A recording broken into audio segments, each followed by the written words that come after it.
we na ajaghị mma wee na-eto gị wee na-asị gị biko toni na nsọpụrụ na ịja mma niile bụrụ nke naanị gị onye kere igwe na ọgbụgba mara mgbiri na-ebebe ka na-arịọ gị ise mama dịrị gị Chineke. We have to proceed very speedily and without hesitation to preach this very gospel. Rather unorthodoxly, this very evening, we are going to start in a way that most would not actually expect us to. We want to lay the background upon which everything that is rotten about the zoo is predicated. We want to lay for the whole world to understand that when people talk about the zoo called Nigeria, that when saboteurs are rising up and defending what is in essence the indefensible, that they understand the enormity of the problem confronting the people that inhabit the damnable zoological republic. Our enemies are not sleeping. Therefore, I may choose to come air every blessed day. If it is warranted, I will do so. Our enemies are not sleeping at all. The evil is not sleeping. The Asabo is not sleeping in our land. All the traitors are not sleeping. Therefore, we shouldn't sleep either.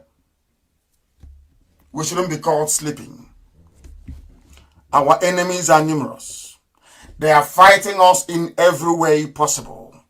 We must overwhelm and overcome them. That's what we're going to do this evening. You must listen very, very carefully. Very, very carefully, please.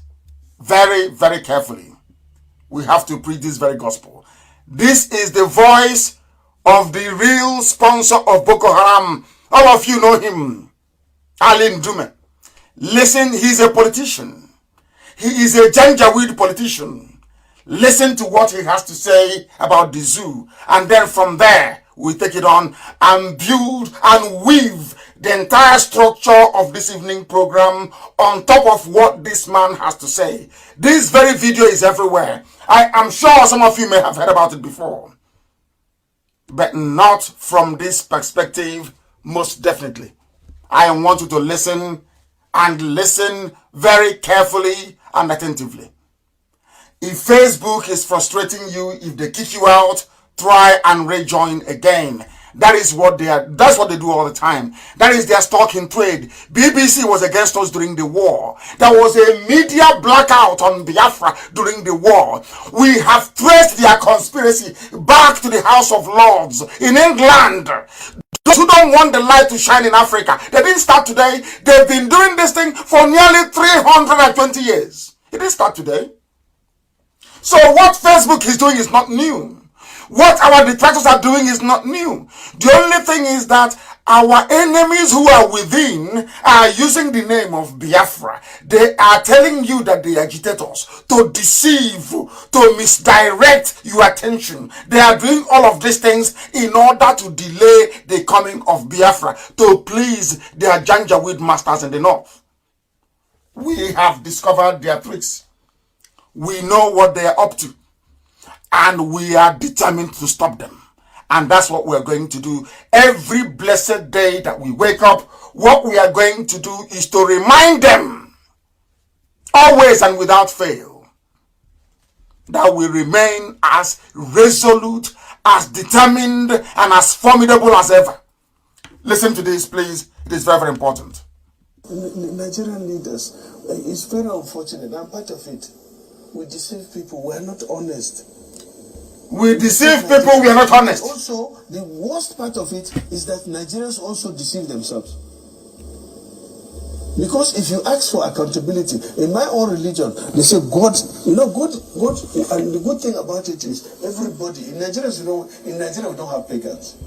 You can call us anything, but we don't have pagans. Because every Nigerian, no Nigerian, I don't know of any Nigerian that worship idol.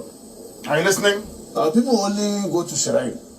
And that shrine, they believe God is there. Isn't it? And it's not like they have somebody that they go and worship. No. So we are religious people and we believe in one God. Yet when people come around and start talking, they don't fear God. I don't think they even believe that God is there. I went to God. Do you understand what he's saying? This is Alin Dume. He is telling you that all of them are bad, including Nigerians themselves. That is exactly what he is saying. They are all bad, all of them, bar none. All of them are bad. If you don't understand what he said, I will try and play it again for you. It's very unfortunate. I'm part of it. It's unfortunate. We deceive people. We're not honest. Politicians in Nigeria, they do what? They deceive people. They are telling you it is their job. Their job is to deceive you. Their job is to raise saboteurs from everywhere. It is their job always to make sure that you're held down in poverty and in penury. It is their job to make sure you have no electricity. It is their job to sure you have no good roads. It is their job to make sure you have no decent education. It is their job to make sure you are born into suffering. You will exist in pain and in suffering, and you will die in pain and in suffering. It is not me saying it. It is a politician, a Nigerian politician. Listen again very carefully, please. Listen to what they have to say. Nigerian leaders, it's very unfortunate. I'm part of it. We deceive people. We're not honest. They deceive people. We deceive Nigerians. And also, the worst part of it is that Nigerians also deceive themselves. Because if you ask for accountability, Nigerians also deceive themselves. When we call them a zoo, when we say there are people living in a zoo, most of them don't understand us. They don't know where we are coming from. They don't know why we say the things we do. They don't know why we agitate the way we agitate. Not only are the politicians bad, Nigerians themselves are also awful. They are the ones who are suffering. They are the ones who are at the receiving end of a primitive Janjaweed misrule. They are the ones who should be rising up to fight for their freedom. But they are the ones over and over again that have decided to fight those who are fighting for their freedom. And I don't want anybody to get discouraged. You cannot afford to be discouraged. We must remain resolute. That is one thing we are known for. Our determination is unquestionable. And that is what we must demonstrate at all times. At all times we must. We are unwavering in our belief that what we are doing is right because of people like this. Because of a political system and of a political class that have decided to impoverish their own kind. This is the very essence of a black man's wickedness. If you're wondering how evil and bad a black man is, what this man is saying is a pointer. It tells you all that you need to know about them and why you have saboteurs in our land who are working for the enemy. And proudly so. They are not only working for the enemy, they are proudly working for the enemy. They are. And tomorrow they will come out to complain. But they will not tell you that they are the architect of their own problem. This is a man accused of sponsoring Boko Haram. He is a politician. He is in the zoo. That tells you all you need to know. Now, having listened to that, I want our people to understand that there are only two factors holding us down. Having regard for what this man have just said, there are only two things holding us down as a people and keeping us away from our freedom. That is what we are going to discuss this very evening. If time will permit, our lines will open later on. I will try as much as I can to open our lines. If network permits us. There are two factors holding us down. And that is the reason why it's always very easy for the Janjaweed to kill, to invade, and to divide us at will. to divide us at will. They are not going to change. They will never change. They will always try to divide us. They will try to demoralize us. They will do everything they can to make you feel that what you're doing is not working, but believe you me, we are holding them in a very bad place. That I can assure you. There are two factors holding us down. And that is the reason why the Fulani Janjaweed always find it easy to kill us, to invade, and most importantly, critically, to divide us at will. It didn't start today. The reason why people are sometimes ashamed, or should I say, afraid to say who they are, to use the word Biafra, was because Britain, over 300 years ago, started this very process. When they themselves researched and discovered that indeed we are the children of God in the land of Africa, there to bring light to Africa. That was when Britain started this very concerted effort, both covertly and overtly, to make sure that Biafra does not see the light of day. And this evening I'll prove it to you. I am also trying to make you understand this, that the successive leadership of all Biafran ethnic nationalities have failed, repeatedly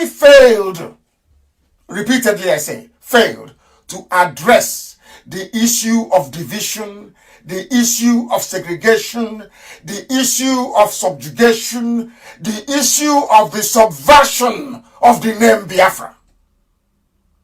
So that when we agitate for Biafra, the world can understand the reason why we are doing so. That our enemies as well can appreciate the reason why we are doing so.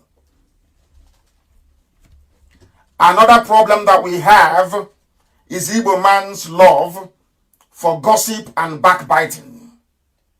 Bitchiness. I didn't say Igbo women, I said Igbo men. Their love for gossip and their this affinity they have to backbite, which links to what I have always preached all the time. It has to do with greed, envy, and jealousy. That is why you have Janjaweed in our homes, in our villages, in our communities, in our market squares, in our bushes, in our forests, everywhere you have them. Up until now, up until this very minute, those who hold political power, there has never been any concerted effort to try to drive those people away. And before the Janjaweed came, before the Fulani decided to invade Biafra land and take our land over, they bribed every major media house in the world. They bribed everybody. They bribed Facebook. They bribed BBC. They bribed CNN. They bribed Dutch. Anybody, every major news outlet in the world is in their payroll. Now that they're invading, have you heard about this invasion anywhere else? Are people complaining about this invasion? Have you heard of any publication anywhere in the world analyzing the disproportionate influx of Janjaweed and Lamajiri terrorist fighters into Biafra land? I'm asking you a question. Have you read it anywhere? The reason why you will not read it is because they have been paid. They have been bribed. There is a global effort not to allow Biafra to emerge. I said global. Conspiracy. And the Igbo man is not helping either. The Igbo man is not helping either. They are the ones who are being recruited to do the work of the Janjaweed for them. They are the ones who are going over all over the place, lying against Biafra, trying to deceive the same people that they ought to be saving. These are the issues confronting us as a people. And it is my duty and responsibility to highlight it to the hearing of the whole world, that mankind may know that there was a time that we preached this very gospel. We warned our people, but they did not listen. This evening, we are continuing our effort to unite the Biafran family all over the world, especially in Biafra land. I said especially in Biafra land, because there are some things that people do not know. There are many things we do not appreciate nor understand, nor have the urge or need to understand it. That is why when we preach, we use historical references that each and everybody listening to us may come to the understanding that what we are saying is irrefutable. You can't doubt it. You can never ever doubt it. Now, this very evening, having heard what the Alamajiri said, that the zoo called Nigeria is a den of rogues and politicians are evil. Even ordinary Nigerians are evil as well. That is what the man said. That people are merely deceiving themselves. They claim they believe in God. There is nothing godly about them. All they do is to lie and to deceive themselves. And the headquarters of all these liars and deceivers are in Igbo land. These are Igbo men. It doesn't matter if you call yourself Niger Delta or anything you call yourself. You are your own greatest problem and enemy. When other people are grouping together, seeking to devour you, to invade your land, to take your ancestral homes, you are busy gossiping, envying each other and backbiting. Because that is what the enemy asked you to go and do. To divide the attention. To make sure they don't focus on that very thing that we are doing, which is to come into your land, conquer you, defeat you militarily and politically, and then take over everything that belongs to you. Now listen. This is a story of somebody, because this debate about Niger Delta is still raging. And I'm going to link everything up this evening. From what this Janjaweed said to everything about this whole Niger Delta nonsense. Traitors, saboteurs are hiding under the name Niger Delta to derail Biafra. They are hiding under the name Niger Delta to perpetrate iniquity. They are hiding under the name Niger Delta to get away or to excuse themselves from a responsibility they willingly entered into. Liars and deceivers. That was why I said that anybody, man or woman, referring to himself or herself as a Niger Delta person, once you have Niger, you have Delta. In anything you are doing, God in heaven knows you are a demon.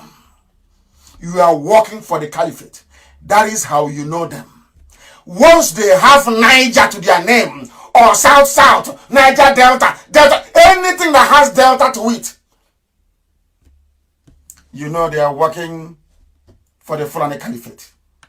And their job is to distract your attention at this very critical time, is to make you not to see clearly, is to make you not to critically analyze your situation, to make it impossible for you to come together as a people to articulate a solution, or should I say a way out of the mess that you're in. That is why they're in our land. And if you don't know that we are surrounded, we are. We are, apart from Israel.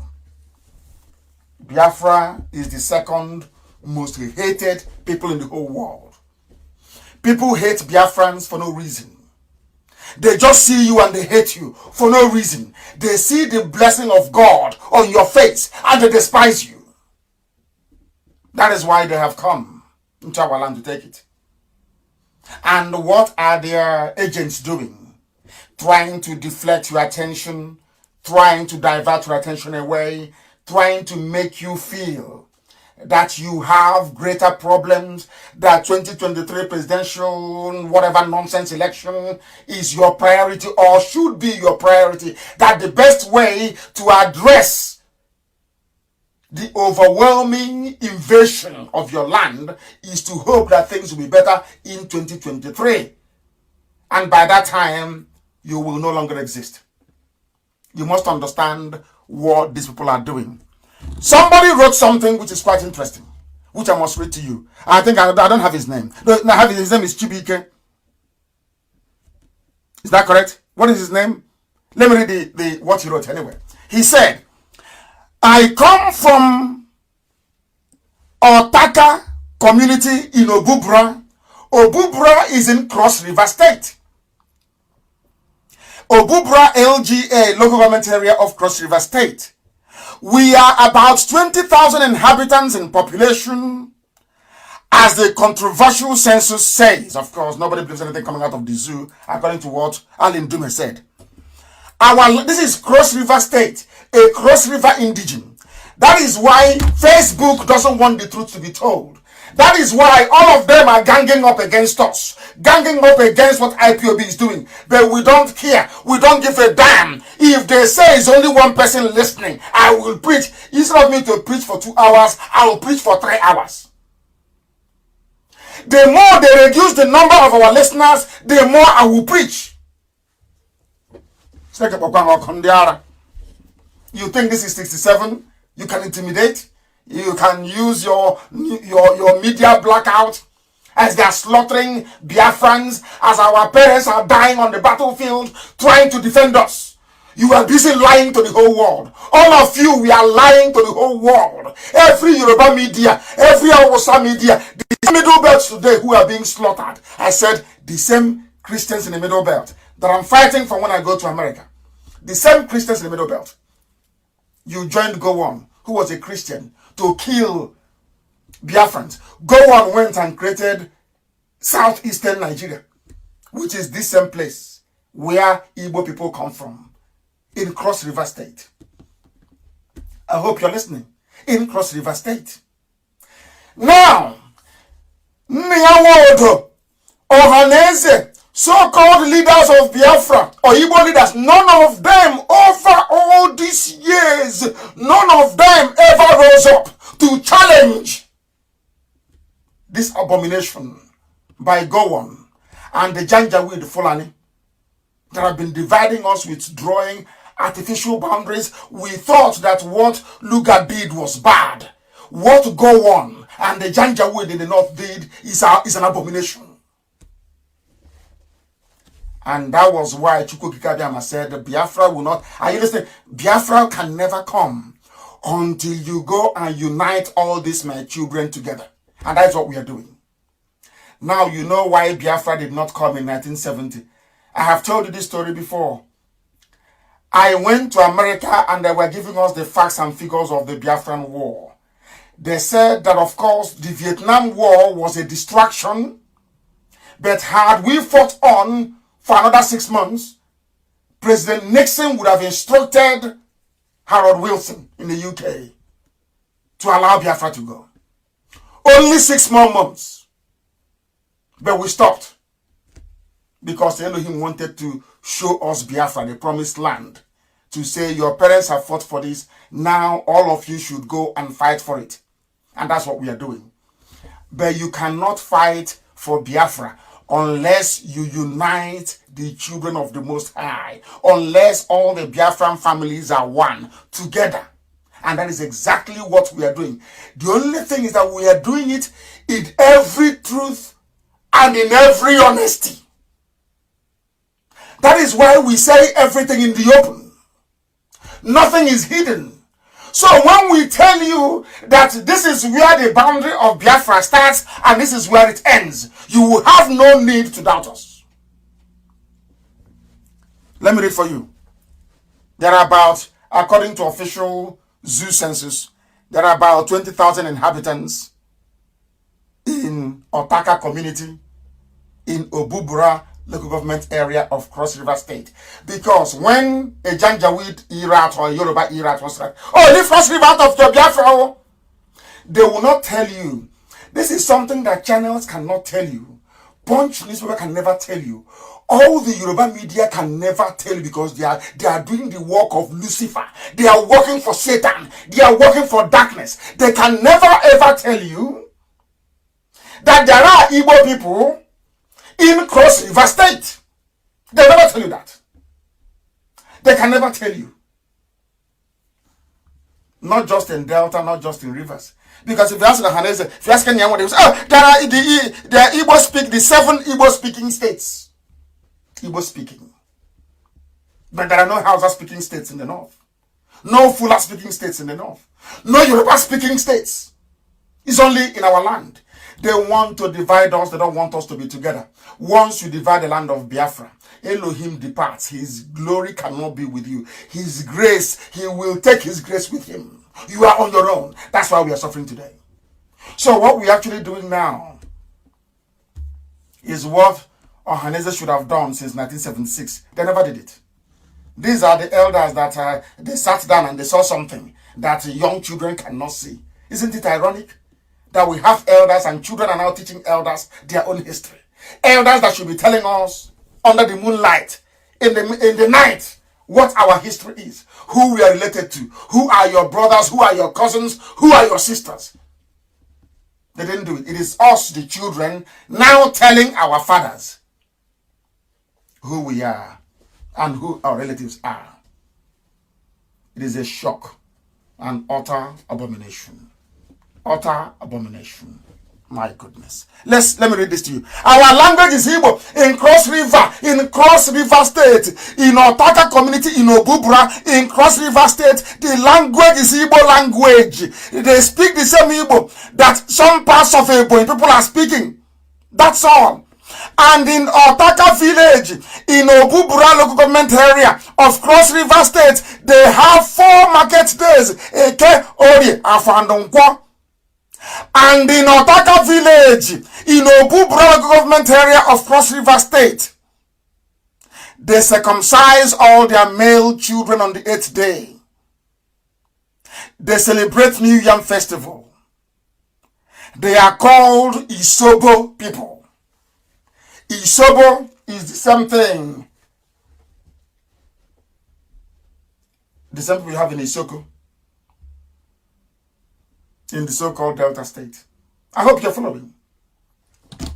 Not that we want to force anybody to be part of Biafra, but we want to let the God Almighty in heaven know that that assignment that he gave to us, that we must go and locate all his children, shine this light of knowledge of Biafra to them, then let them decide where they wish to belong.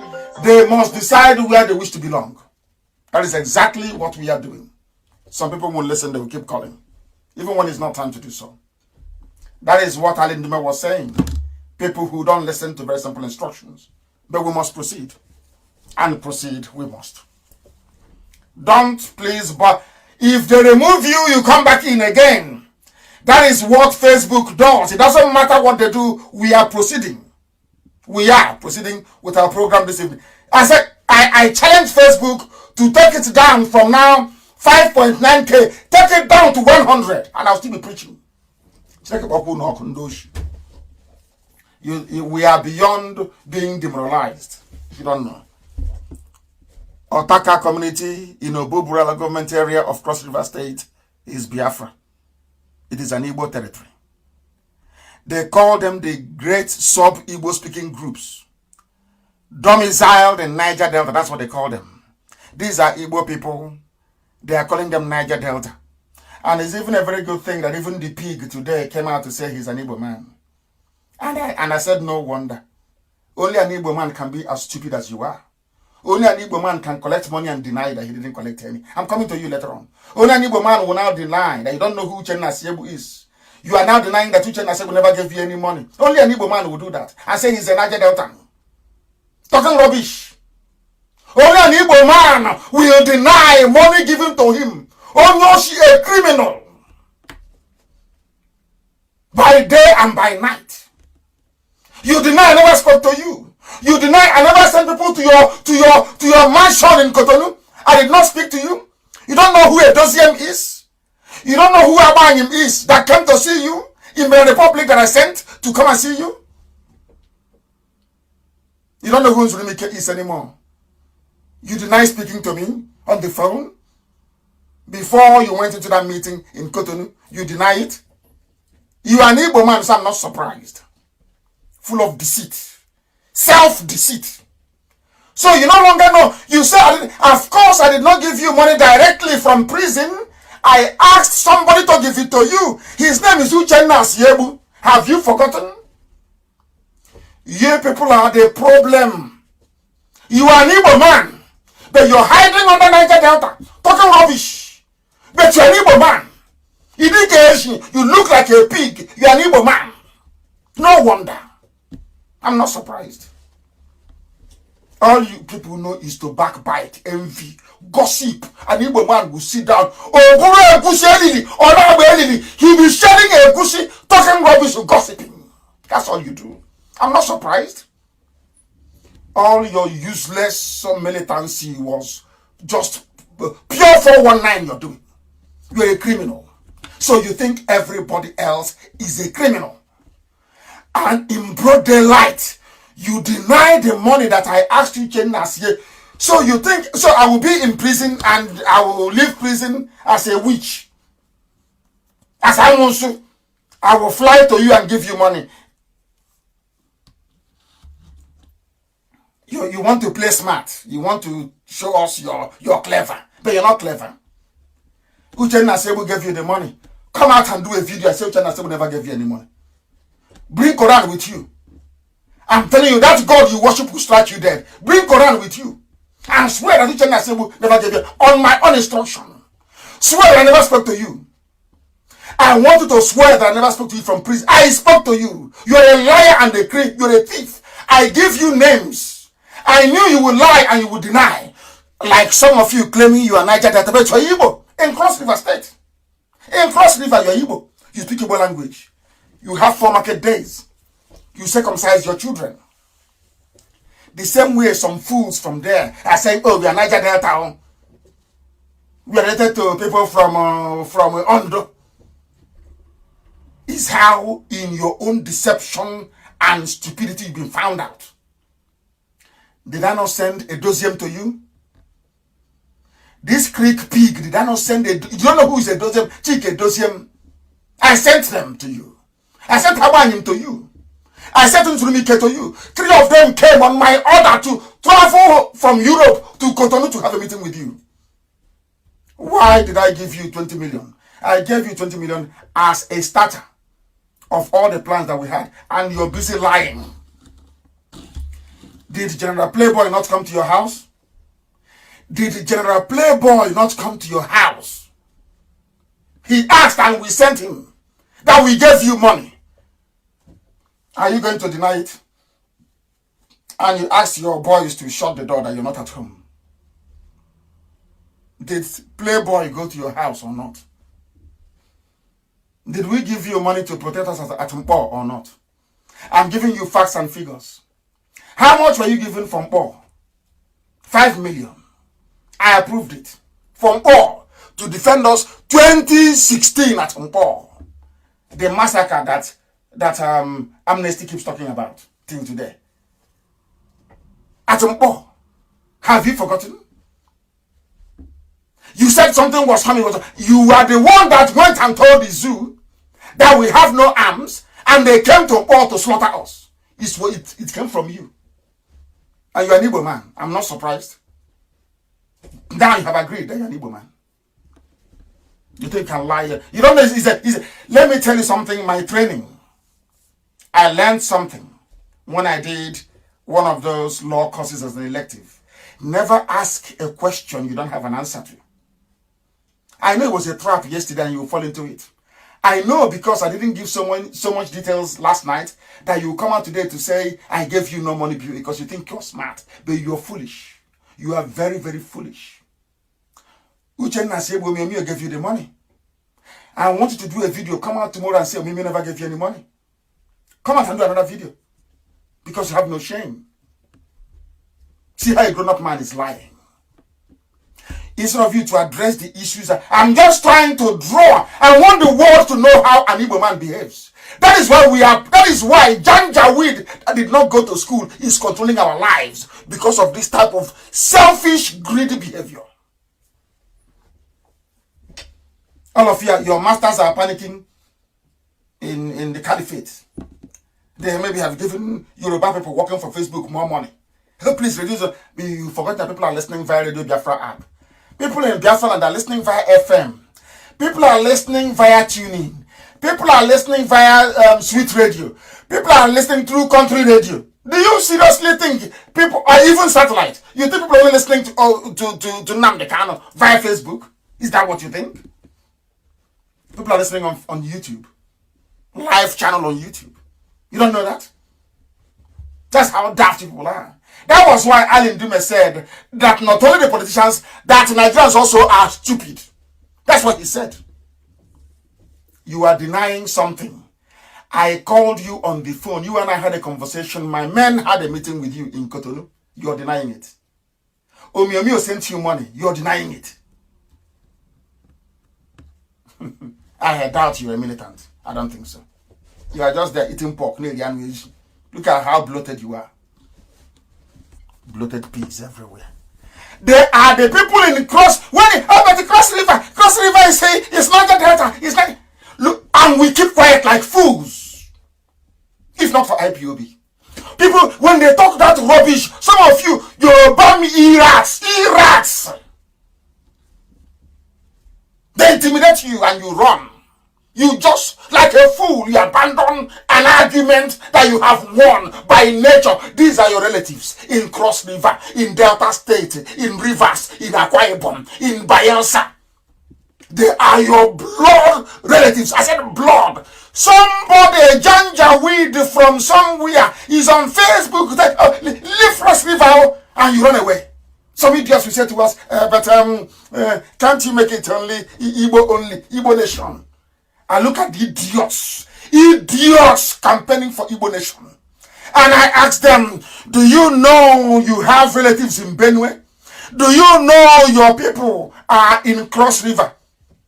You're talking about Igbo nation of 5 Igbo speaking. You people are daft because you didn't go to school. Some of you are professors, but you know nothing. Absolutely nothing.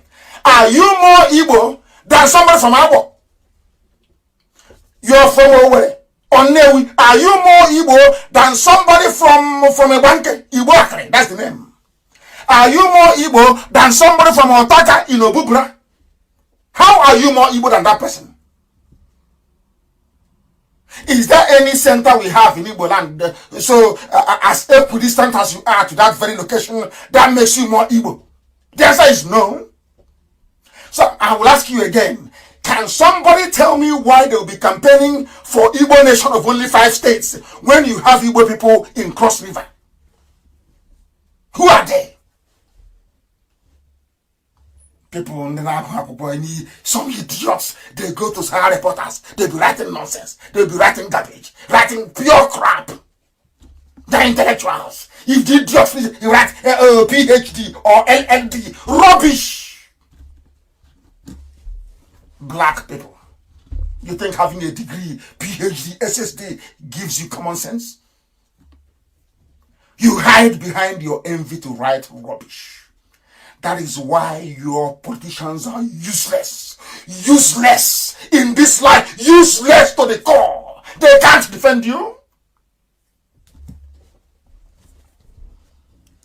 The answer, Chibike, Omeji, Chidemma, in Cross River State.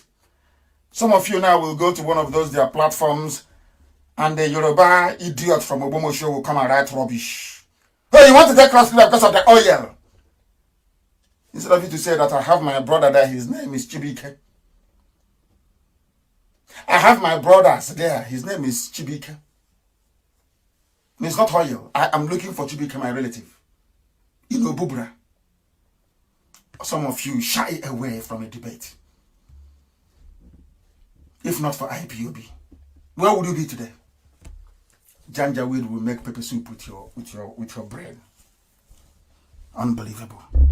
Why was it I ask them all the time? Why was it that Nnamdi Azikiwe and all the alleged great Igbo leaders, they never sought to unite with their kith and kin? Never. It was I think it was the Ohanese of Ralph Uwechwe that managed to bring in Delta and Yoma, and then some parts of Rivers. The rest of the southeast, 5 Igbo speaking states. How about the Igbos in Benue? How about the Igbos in Cross River? How about the Igbos in Edo?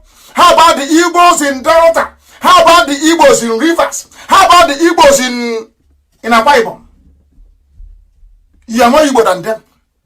You're asking me to restrict Biafra agitation to only 5 states. Are you more Igbo than those people in Akwa? It's now becoming clearer, isn't it? Very, very clear. And when our enemies are wasting their time, they know we know more than they do. We are schooled. All these so-called great leaders, they failed in the simplest task that Elohim asked them to do. He sent the message through Mazi Nnamdi Kanu all throughout 1940s and early 50s. Mazi Nnamdi Kanu kept telling Azikiwe, forget one Nigeria. Let's unite our people. Azikiwe said no. Look at the mess we're in today. And somebody wants me to regard Azikiwe as a great man.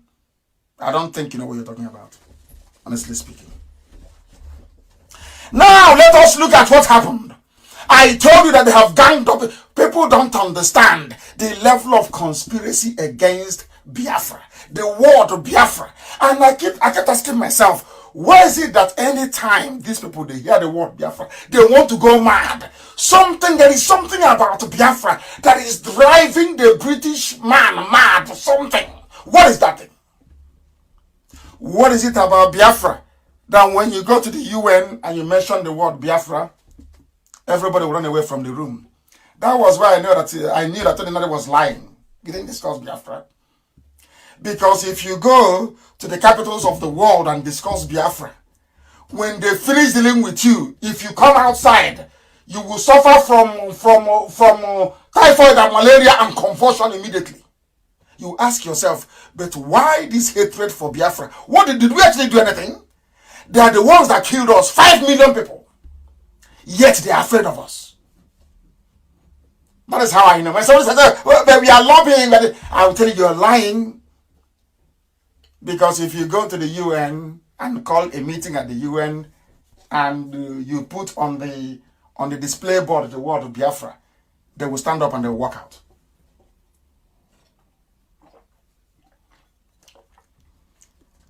But that hasn't stopped us, has it? We are still going. Stronger than ever. Stronger than ever. They can't stop us. They can never. And they know it.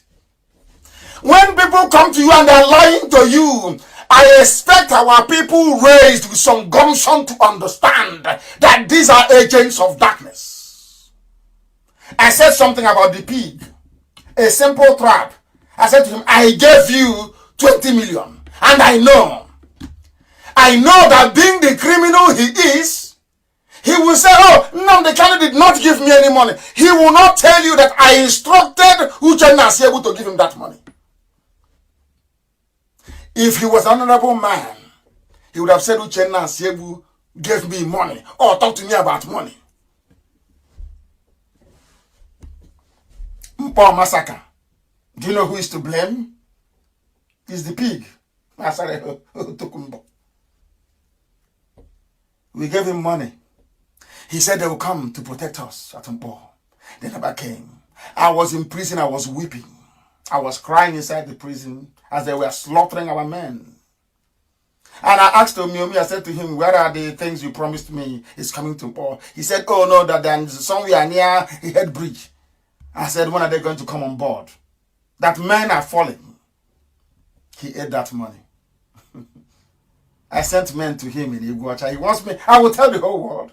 I sent men to you in Iguacha. You ate the money. You left my men outside. In fact, have you forgotten how many men were arrested in Iguacha and how they were arrested? Who arrested them? Is it not your own boys that we are riding in DSS, what's it called? This is their truck. Pointing out my men in Iguacha. When they went to the place where you said they are going to sleep, was anything there? They were telling me that there's nothing there. Nowhere for them to sleep. Did you ask me to bring money to fence the place or not? To make it more secure? Yes, you're a thief. So I will expose you to the whole world. Did you or did you not ask for more money to build fence? And I said, how about the money that I gave to you? What is it for? Are you going to deny it? Did Uchenna say we send money to you or not? And how many times were you sent money? How many times, since you think you're smart, you are denying I didn't speak to you? And I'm asking you, the meeting we held in your place, I joined by teleconference. 3 of my men were there. I flew them from Europe into Cotonou. Edoziem abanyim. True or false? Simple question. You're a liar. Just like your counterpart working for the Janjaweed. Nkabu constitution he will office flat file. He won't allow people to speak. Always yapping like a canary. I made allegations against him last night.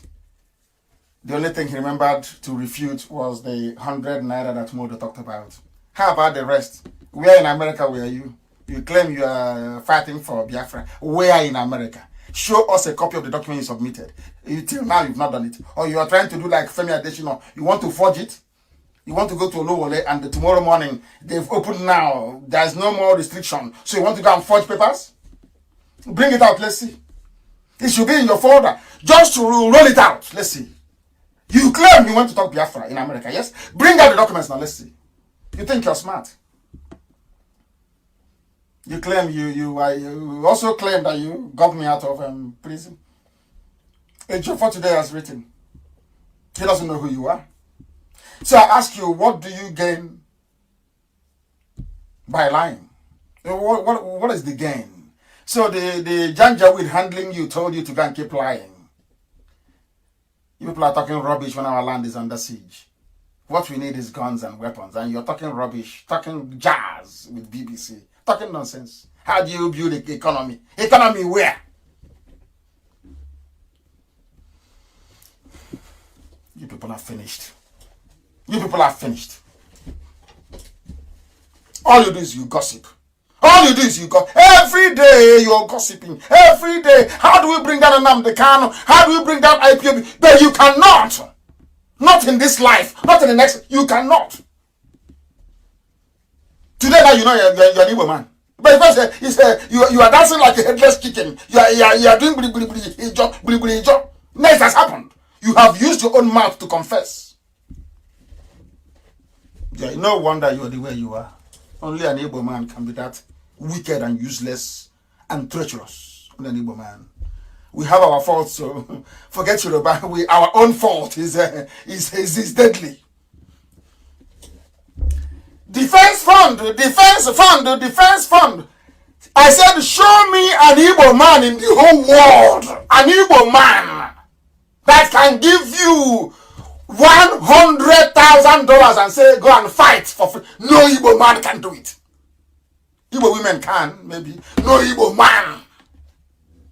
And the Fulani know this. That's why they have come.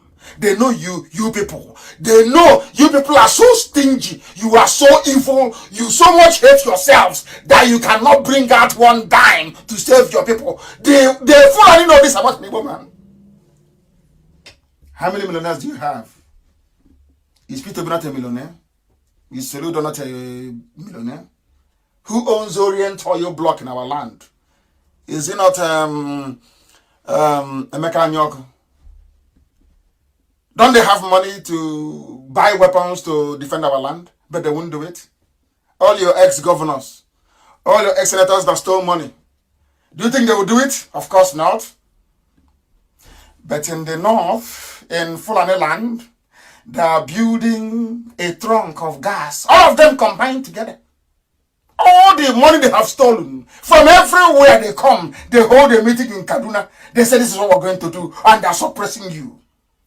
And fearing that you will now come together to realize who you are, they now sent the people like Tony Nadi to go and poison your minds, to accuse Nnamdi Kanu wrongfully for not. I have done nothing wrong than to serve these people. I lost my mom and I lost my dad in this very fight. Yet they are not satisfied. They are not. You see how wicked these people are, so evil. They are not satisfied. They can never be. Until I die. And then they will be slaves. And then they'll make, he's a Muslim. He's part of them. So he's waiting for them to come. So they'll make him like Afonja. They'll make him the Ijo Caliphate. He will be the Sultan of Ijo. He thinks our people don't know this. That's what he's thinking. Somebody said I should stop exposing them. Who told you? You know who we are? You might come on expose everybody. What knows are you talking about? So in their next life, they will not lie. Every time lies. What? How did I said I will not vote in last election. That's all. And they kicked off. Because he's taking money from his friends in the north. And I'm asking him, can you please, you claim you're militant, can you tell me where you fought battle with Nigerian government before? I have videos of mine. Can you show me a video of you? Show me, tell us the date and time when you fought a peace battle with Nigeria. If not for Henry Yoka, you are nobody. Henry Yoka made you who you are. You were busy stealing oil from doing a bit of bunkering. That's what you were doing. You are nobody. A nobody. No pedigree insofar as freedom fighting is concerned. After taking money from me, you're lying. So you think you don't know how smart our people are. You think that when you say, oh, I gave you, I didn't give any money directly, that they will not reason? I have men outside. IPOB is all over the world.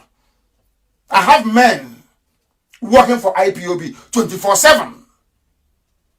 Asebu gave you money. Are you going to deny it? Come and do a video and say, Uchenna Asebu never gave me any money. Come out and say it now. Defense fund, you never contributed to. America never contributed to some defense fund. Defense fund we contributed was slightly, it was I think it was about $140,000. Not what we spend in a month in IPOB. And you're talking rubbish. Nonsense.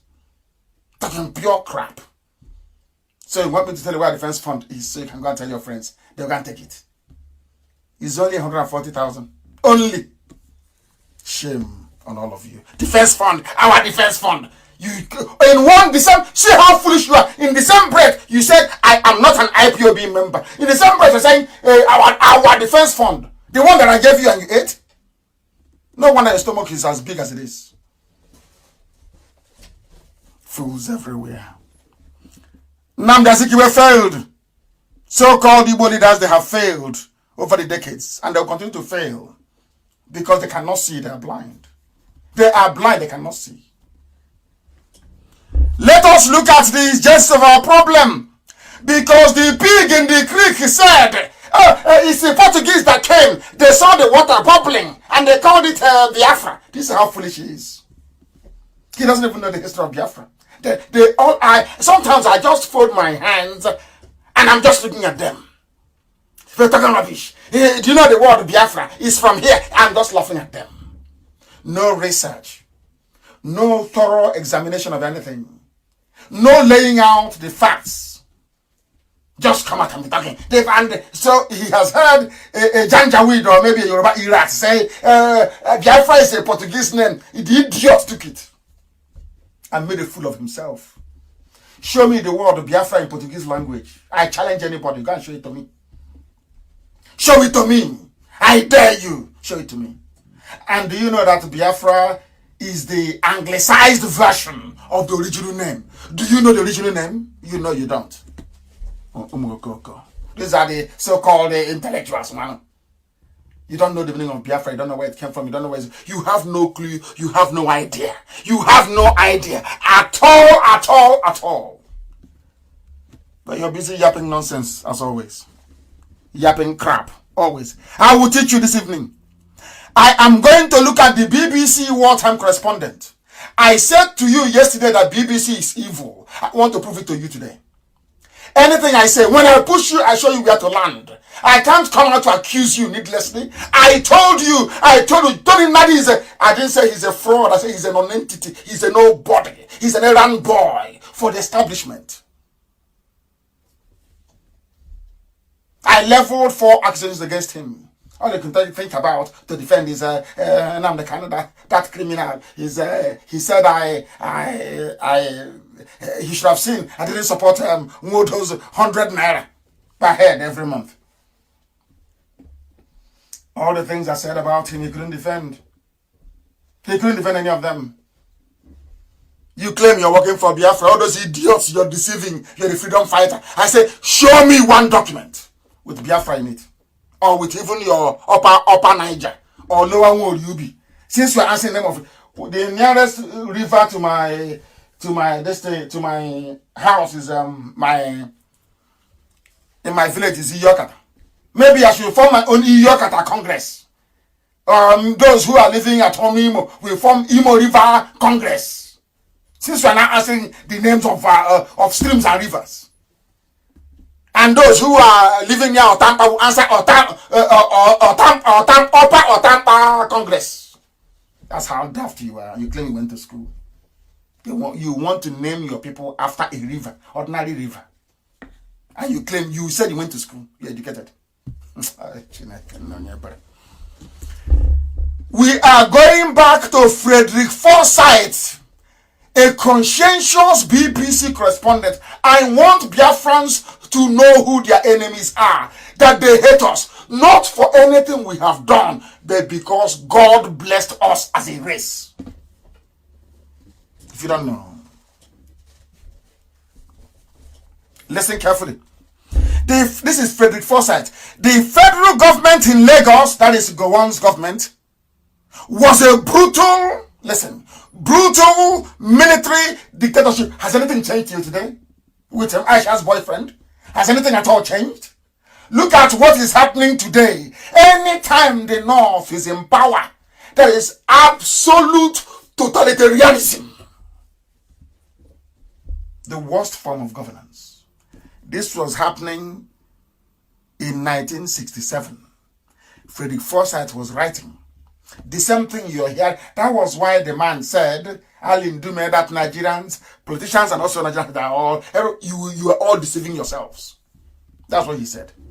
Now listen. The federal government in Lagos was a brutal military dictatorship that came to power in 1966 in a bloodbath. During and following that coup, the northern and western regions were swept by a pogrom in which thousands of resident Igbos were slaughtered. This is a white man writing. The federal government did not lift a finger to save the slaughter of Biafrans, because when they say Igbo, once you come out and they start pursuing you to kill you, remember that our mothers tie two-piece wrapper. You don't know if the woman is from Asian. You don't know if she's from Ogoja. You don't know if she's from Kalabari. You don't know if she's from... Once they see you, you're tying two-piece wrapper, they pursue you and they kill you. Are you following what I'm saying? So it's not about Igbo. They use the word Igbo is about, we're against Igbo, to make you to become very docile so they can conquer you.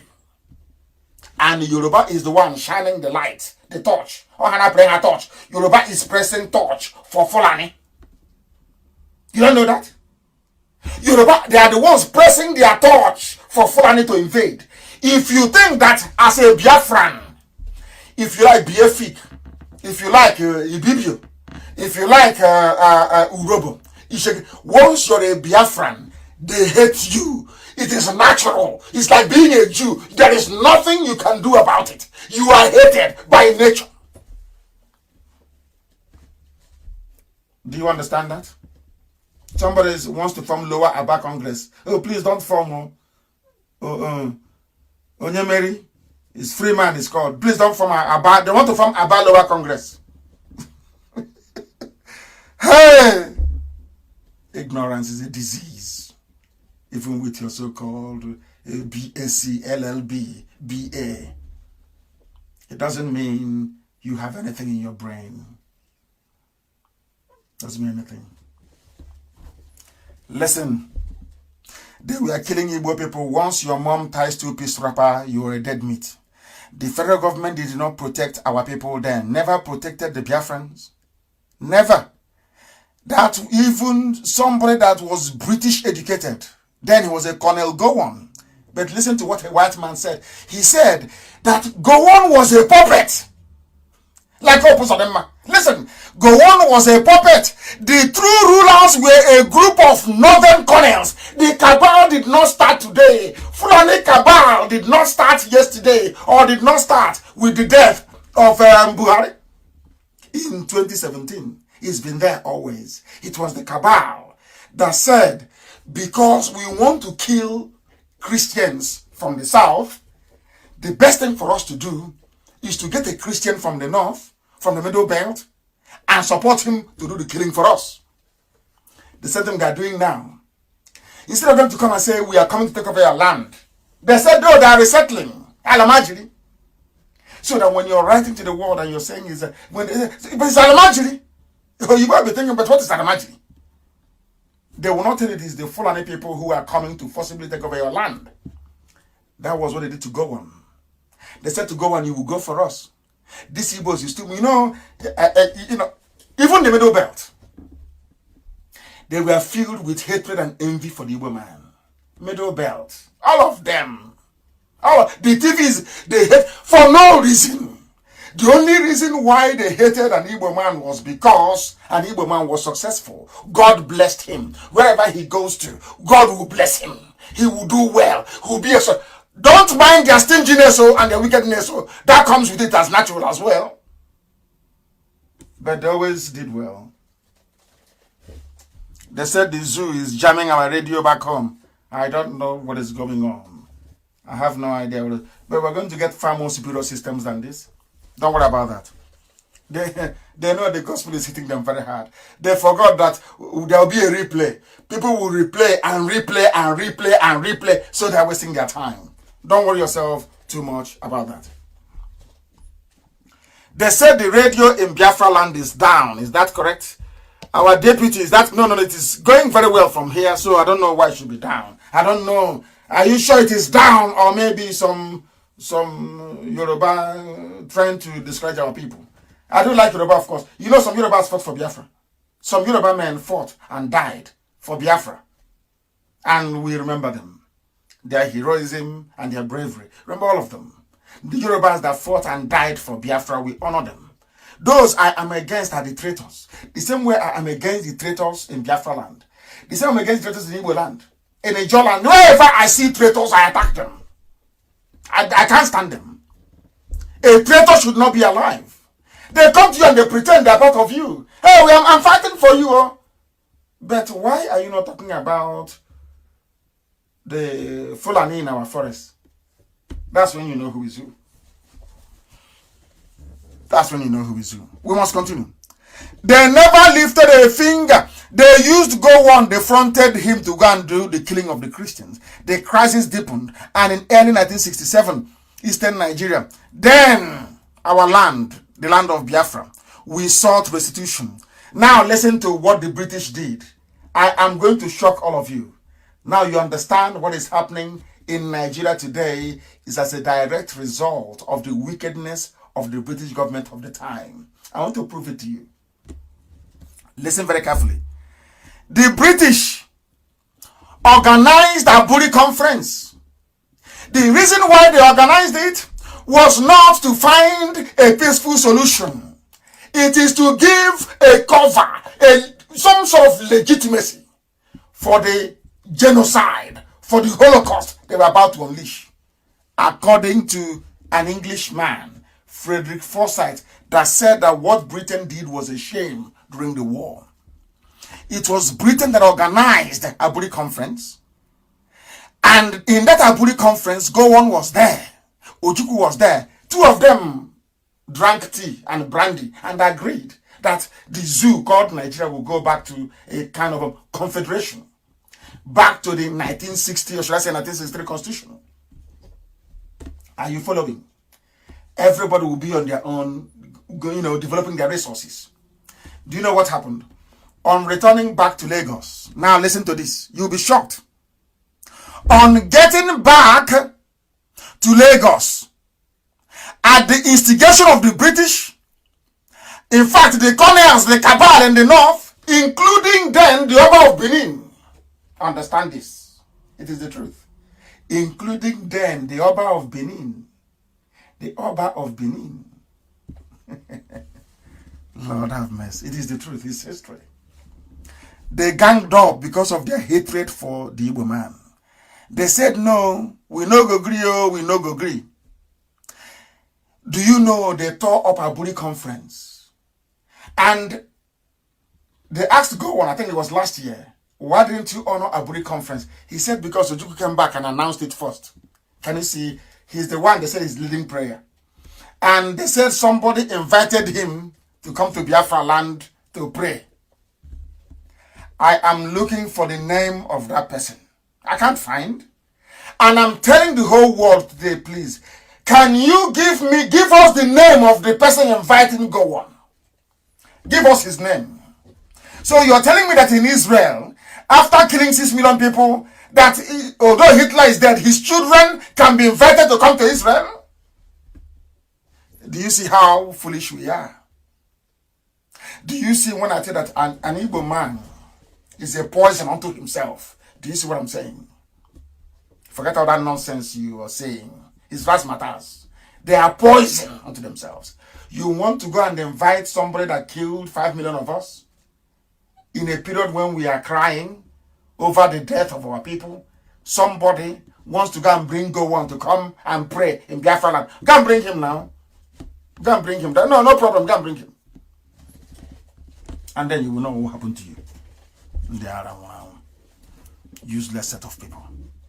It was Gowon that destroyed the Aburi conference based on the advice from the generals, from the colonels, from the north, the cabal from the north. Fulani, on advice from the British, said no. But that was what you negotiated. So now ask yourself, why would Britain say no to Confederation? Because Britain wanted to concentrate power in the hands of the Fulani they know are very foolish, very primitive, they know that very well. That is how they can be taking oil and gas and nobody will bother. All they need to do is to say to Fulani, do you want to remain in power? Fulani will say yes. Then the British will say, we'll come to take your oil without paying. The reason why there is a place called Nigeria is because the powers that be, those that who the people that are called the stakeholders in the zoo, not you animals from Nigeria, no, Europeans. They take oil for free from the zoo. For free. They don't have to pay for it. That is why. So they are afraid. If you elect a sensible... Some of you don't know that Jonathan was removed because it was coming to a period of oil licensing renewal. Some of you didn't know that. No, you didn't know. The oil licenses were renewed in 2016.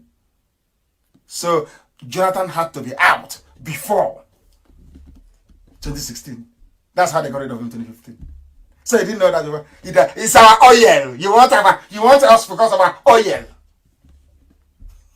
Idiots everywhere. Look at the pig.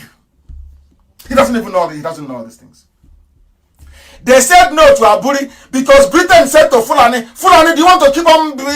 You want to give you want Britain to hand over Nigeria to you? They said yes. Okay, then say no. Fulani said no. But the same accord you negotiated. Why then are you invading Biafra land and claiming that Biafra seceded? Do you see how they lied to everybody?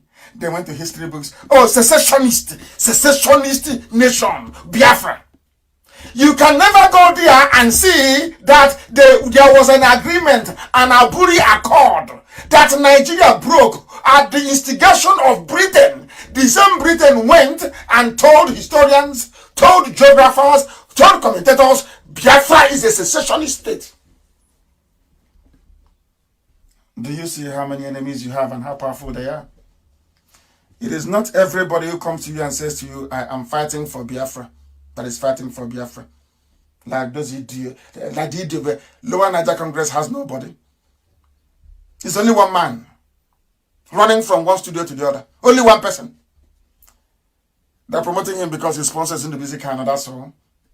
A man of integrity and honor. So we are led to believe. But we know what happened at Biafran Navy sector in Uguta. We know. I'm not going to get into that. Now you understand. Some of you are so easy to deceive. Any idiots can come out one day and say, I'm for Biafra. The next thing you hear is, why don't you all cooperate together? Because we don't know anything. We don't know. We don't reason. Anybody can come out now. So you don't know that the zoo, the Janjaweed can sponsor people. It is called Osho Provocateur. You don't know they can sponsor people to come and be pretending they're fighting for Biafra? Just to be giving them information. Don't you know that?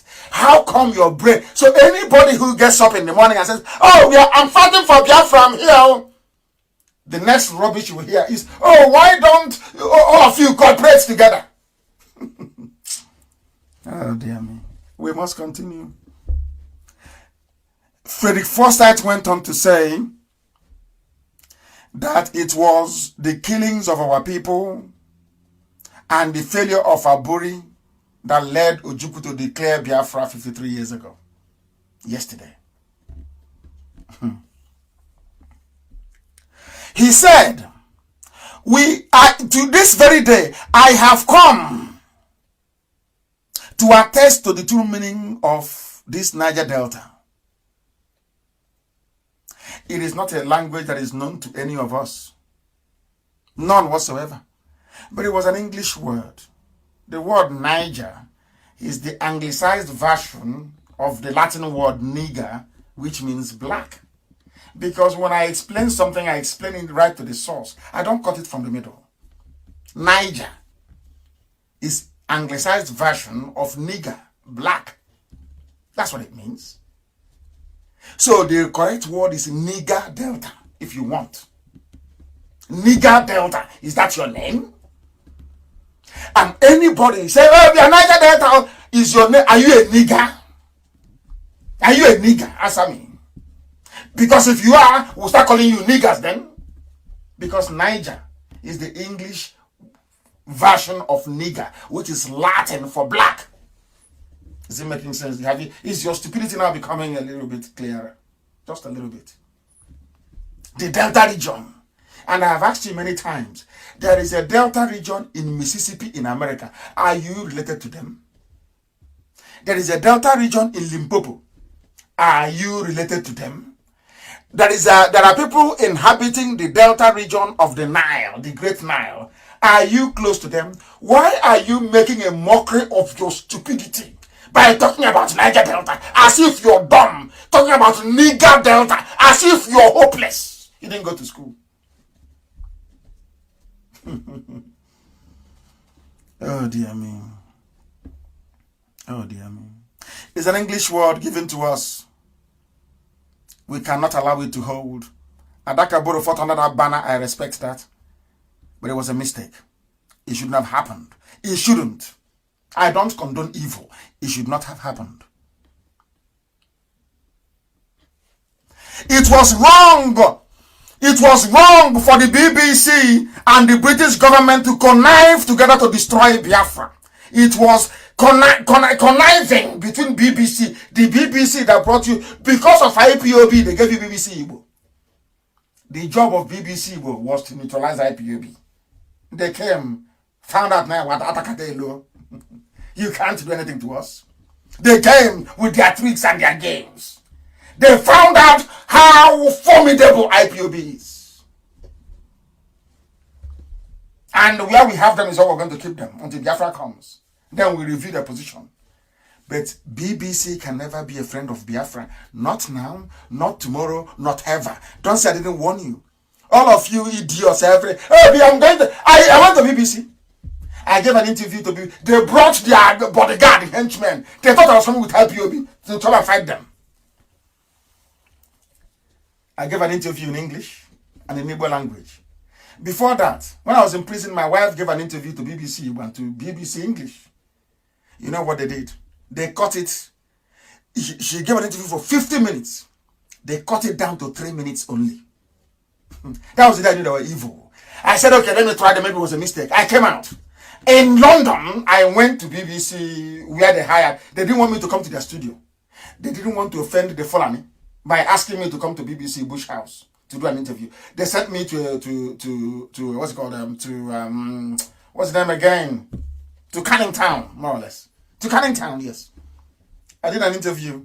BBC English, BBC Igbo. Till today, the BBC English never aired. Till today, the BBC, but they of course, he tried, that young man. I feel sorry for them. And when I go against BBC Igbo, it's not about our people working there. No, I have nothing against them. Man must work. They must eat something. They must feed their families. I understand that. But BBC Igbo BBC is evil. They don't mean well for Biafra. Not now, not tomorrow, not ever. I know them on a personal experience. All the things I said about the zoo, they never published. Never. Because I saw one girl, I think she's from, I don't know where she's from. Her face wasn't very happy.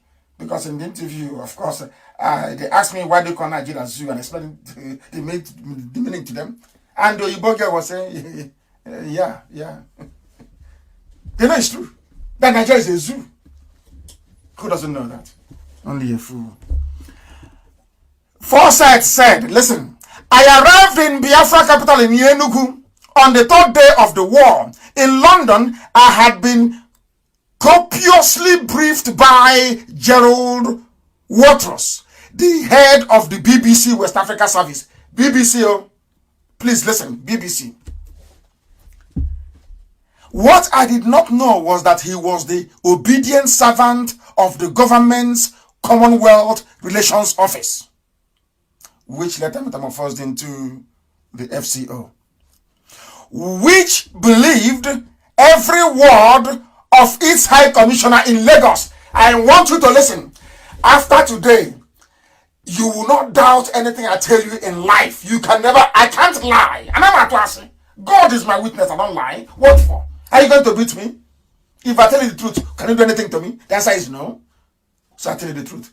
Remember, all these years I've been telling you that the ambassadors they have in Nigeria never relay the truth back home. They never do. And here is a proof. As far back as 1967, when Igbo people were being slaughtered in the north, by which I mean Biafrans, when Biafra land was under siege, when Gowon reneged on Aburi, the British High Commissioner in Lagos was relaying only lies back to London. He's here from Frederick Forsyth. He's a white man. He's an old man now, but a courageous one at that. Listen, what I did not know was that this man called Gerald Waters was an obedient servant of the government's Commonwealth Office, which believed every word the British High Commissioner in Lagos, David Hunt, was feeding them. It took 2 days in Enugu to realize that everything I had been told was utter garbage. Everything the British government was saying about Biafra, everything the BBC was telling people was a lie. Do you see why I hate the BBC? Do you see why I feel? So, they claim he's an intellectual. So he doesn't know all these things. Why wouldn't Nyanwodo or any sensible person, having known all these things, accept to go to BBC on the 30th of May? Why would they? They can't come to us. They know they can't. They've come before, we tell them to go to hell. Now, do you understand? And when they went there, couldn't ask BBC, why were you complicit in the death of our people? He was talking about 100 naira a month to rebuild maybe a new airport. I don't know. You see, BBC? Now you believe me when I tell you that once you're a high commissioner, they didn't start today. Once you're an ambassador to Nigeria, the first thing they do is that they treat you well and give you as much money as you want. Right now, as we speak, if not for the work that IPOB did in America, the work that the concerned Christians did in the Middle Belt, nobody would know what is happening in the zoo. Nobody would know. Nobody would know. Do you know why? American ambassador has been, America, USA, bribed. EU, bribed. Britain, bribed, given solid cash not to report the truth from Nigeria. They don't know what is happening. Ask yourself. People dying every day, accidental shooting, should I say accidental discharge, everywhere, bombs going off, killings everywhere. Have you seen it on BBC News? Have you seen it on CNN? The videos covering the death? No. No. They are playing with us. BBC, I'm not blaming BBC. They all the same thing, man. BBC, my Facebook, calendar, all the same people. Reduce it now. Why are you leaving me at 6.4? Reduce it to only 2 people. And you see if I will stop or if I will continue. Mad people everywhere. You're playing, you don't know where IPOB. These things you're doing, you think it can frustrate us? You must be daft. Very daft indeed. We must continue. We must continue what we are saying. BBC is evil in every way. Every ambassador sent to the zoo, they have come to do the devil's work, to do the devil's bidding. They are locking our systems everywhere. Everywhere they are locking it up. I don't know why they are doing it, but that's entirely up to them. Entirely up to them. Entirely up to them. We are live and we are direct, and we are preaching the truth here. I had been briefed that the brilliant Nigerian army will kill off Biafra in 2 weeks, or in 4 weeks at least. This is what Britain was saying. Britain said that Gowon's army, Nigerian army, will defeat Biafra in 4 weeks. Fortunately, the Deputy High Commissioner in Enugu, Jim Parker, a white man, told me what was really happening. It became clear, this is a white man right ago, it became clear that the rubbish believed by the Commonwealth Office and the BBC stemmed from British High Commissioner in Lagos, a white man, British High Commissioner in Lagos. Are you paying attention? Are some of you following? Are you paying attention? You better pay attention. It was from the British High Commissioner in Lagos. He was a racist. He was a snob. Do you know why he's a racist? Because he realized in his research that only Biafrans can make a black man stand like a white man. So he was angry with Biafra. You think they don't understand? Once you write to them, they start to research Biafra. They start to research what Biafra is all about. Don't you know that? They begin to research Biafra very, very well. They research Biafra. This one researched Biafra, discovered that we are the children of the Most High. That Elohim is with us. I'm telling you, do you know they shut down my system? As bizarre as it sounds. That's what they do. But we must continue. Because they can't stop us. They cannot stop us. The British High Commissioner was a racist and a snob. He knew what Biafra meant. He knew what Biafra represented. He wanted to squash Biafra. He didn't want the light of God to shine in Africa. He did not want Africans to go to good schools. He never wanted black people to have good hospitals. He didn't want us to be developed as human beings. He knew, the British knew, that the only hope that Africa has is Biafra. The white man knows things. That is why they suppress Biafra. That is why they don't want Biafra to come. And unfortunately, some Yoruba are doing the devil's work, supporting them. Of course, they're not. I'm sorry, Fulani is supporting them. You can see the wickedness and the hatred of a black man on a black man. Why don't you want Biafra to emerge? They don't know. They have no reason. They have no excuse.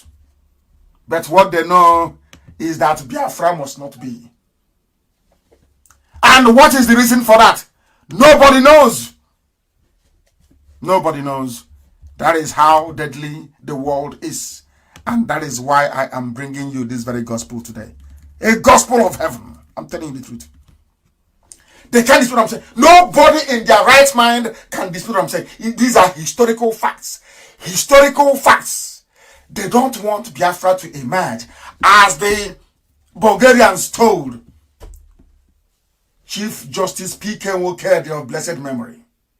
You know what they told P.K. Nwokedi? They said to P.K. Nwokedi, one Japan is enough. P.K. Nwokedi went to go and ask for help. They said one Japan is enough. We don't want another Japan in the world. They were referring to Biafra. When our kids invent something, you would expect white people to be happy, but they are not. How can niggers be producing machine? You think they're happy with Biafra? That is why when somebody goes out, when I see somebody fighting for Biafra, I know the frustrations you will encounter if you're not made of the right stuff, so to speak. You will give up.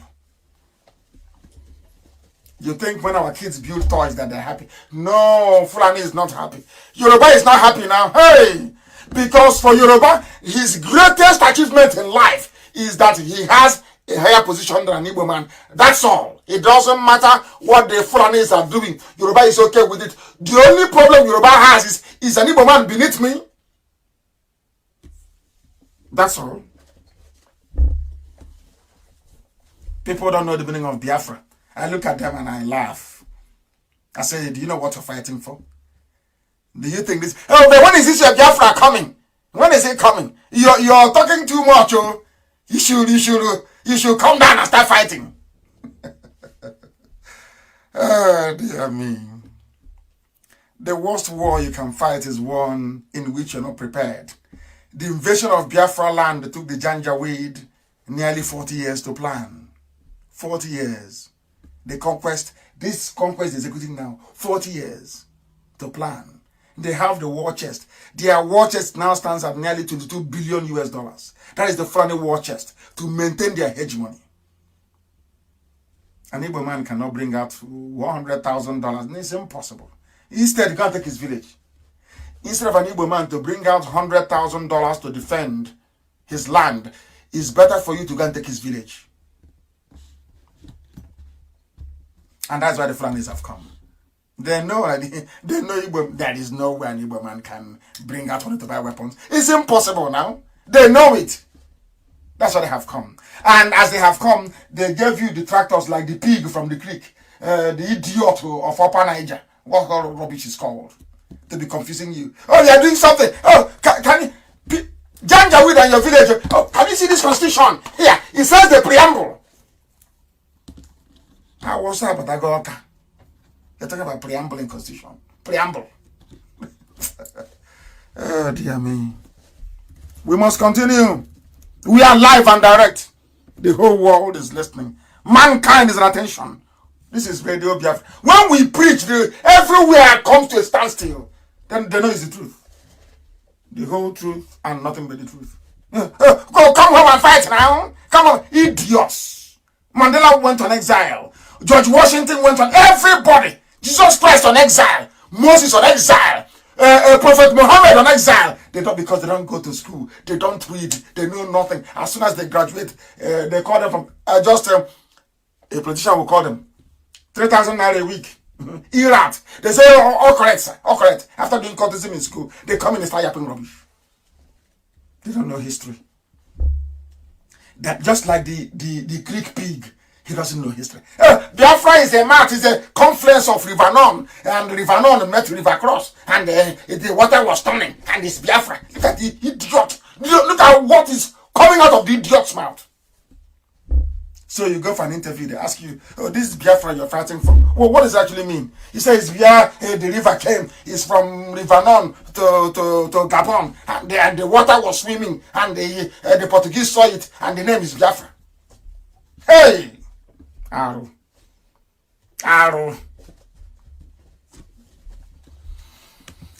Let me tell you what is happening.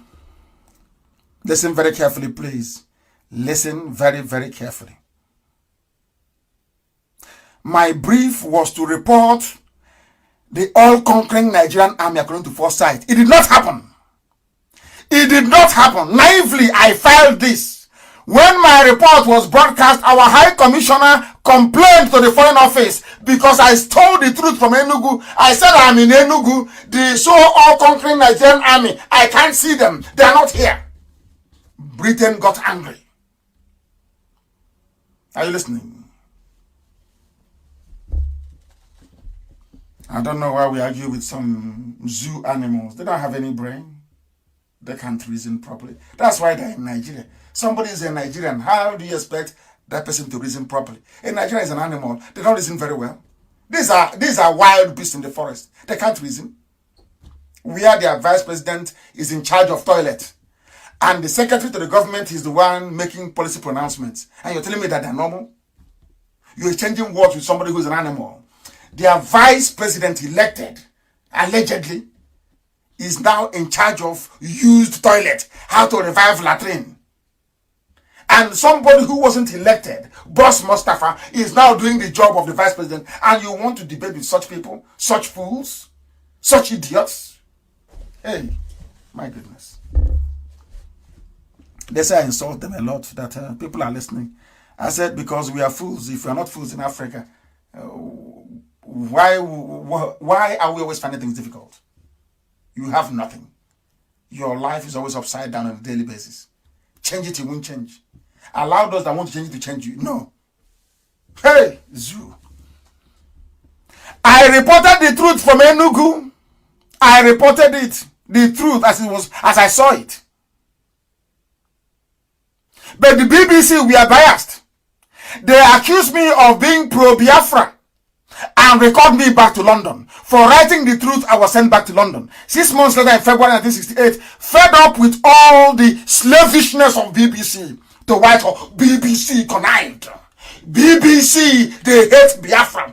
BBC is anti-Igbo. BBC wants to destroy Biafra. BBC has been sent by the devil to destroy Biafra. According to Frederick Forsyth, not me. Frederick Forsyth. Why the British hate us, I have no idea. Why they hate us, I have no. Why Britain wants to see every Biafran killed, I don't know. I don't know why. I don't know why. I keep asking them, Britain, why is it you want every woman killed? Why do you want every Biafran killed? What have we done to you? What did we do? Nothing, no reason, but all of you must die. The vice president is in charge of toilet. According to Frederick Forsyth, listen carefully. I was recalled back to London, but I got fed up. I said, to hell with you. I'm going back to Africa. And Ojukwu received me and said to me, so you have rejected the British propaganda. This very article is there, it's in the open. Everybody can read it. Instead of Ohaneze and Dioshi, the so-called intelligentsia, all those idiots, they call the idiots, they call elite. Instead of them to go and read all these things, arm themselves with the facts and figures, then go outside and preach Biafra. They won't do it. He should hurry up, bro. 2023 is around the corner. There's a thing they're talking to fools. They think we don't have any brain. They think we know nothing. That's what they actually think. So if you say presidency is around the corner, an idiot will start jumping and campaigning, and we'll vote for the fool. But the Jewish corruption this year, do as I tell you. God is my witness. If you do exactly as I tell you, we'll bring the zoo down in 2020. Do what I ask you to do. Not when I ask you to do something, you don't do it, and then you start asking me, better, which is what Sabo do. Sabo, ask Sabo to do, Sabo will not do it. Huh? And then he'll come and ask you, but you said Biafra is going to come. But that thing you ask Sabo to do, Sabo will not do it. Never. That's who they are. That is the way they are. It was BBC. The obliteration of the Igbo race was the priority of the British. And they prepared the Fulani Janjaweed to carry it out for them. What I find shocking is that Biafra men who should have recognized this danger from time, they have all abandoned their duty to listen to gossip from traitors, to listen to people like Tony Nana that has nothing upstairs. Absolutely nothing. Done nothing for Biafra. Nothing. Afraid to use the word Biafra. Afraid. Afraid of Bunatoya. And he's fighting for Biafra through Lower Niger. So I can fight for Biafra now through lower Iyojeta, lower Ojeta stream. You're not proud of who you are. And you claim you're fighting for me. By lying. Wherever I go to, you go to. By lying against me. I don't know who you are. I've not done anything with you before. And you're lying against me. Because you're working for the enemy. And your days are numbered, I assure you. Your days are numbered. Come to Biafra land now. Okay. You can't do that nonsense in Abuja and in Lagos. Just jumping up and down like a canary, just nothing. Come to Biafra land. Within 24 hours, you'll be eaten alive. Your flesh will be torn off your bones. You'll be eaten alive. Because you're an evil man. You must tell the world that thing I stole from you. You must tell the world who I scammed. Because we have IPOB all over the world. You're calling it a franchise. All over the world. How do we get our people to understand what we are doing? Do you know the meaning of the word franchise? Do you know the meaning of the word franchise? I'm asking you. So when ANC was fighting, people were protesting all over the world. Is franchise? Hey. All you liars and workers of iniquity, it shall never be well with all of you. Never. Do what I ask you to do and Biafra will come. Just do it. You see what will happen. The Asarok, relaxing. Let COVID-19 finish. I will come with fire and brim. You see that Asarok? It will melt before your eyes. I will so much disgrace Nigeria. The way I will disgrace Nigeria. Oh, Chineke, the way if they see a Nigerian, they will deport the idiot. Once you say you're Nigerian, you'll be deported. I'm telling you the truth. How I will disgrace Nigeria. Any ear that hears it in a million years to come will say God was with them. I'm telling you the truth. Let COVID-19 finish. All that nonsense. Today, the boy is light skinned. Tomorrow, they're not quite sure of his color. The other day, he's a 45-year-old. Another one is a 22. Nobody knows what's happening. All that game, idiots. All that game that Yoruba is helping the Fulani to be protecting. That you know Asarok is empty. Every idiot. I didn't say reasonable people. Because if you're reasonable, you would have known long time ago. Even idiots in the zoo, they know Asarok is empty. They know it. They know there is no president. They have not seen it. All we hear is Osibajo open toilet. Osibajo is now refurbishing used toilet. No one has seen him. Do you think we are stupid? Asarok, do you think we are hopeless? Do you think that BBC not reporting what is happening in Asarok makes you safe? Who has not seen that there is no president in the zoo? Who hasn't seen that all the photoshopping going on? Are you telling me that BBC in Abuja, BBC in Lagos, they have not seen all the Photoshop pictures? Is that what you're telling me? Is that what you're telling me? Mad people everywhere. These idiots in the foreign to men. Tell us the strategy. So if I tell you, you got to tell your masters in the north. But the strategy is working, isn't it? That is why everywhere is shaking. The reason why they are panicking everywhere is because they know IPOB, we are relentless, we are remorseless. We keep pursuing. We keep pursuing until we overtake, we overcome, and we subdue. You want me to tell you our strategy? What is your own strategy for removing the Fulani from our land? What is your strategy? You have none. Oh, show us your map. One simple explanation. Does your mom tie 2-piece wrapper and they disappeared? Have you ever heard them again say, well, show us your boundary? That one is gone. And then after my expose yesterday, today they have nothing to say. It's now about 100 naira in BBC program.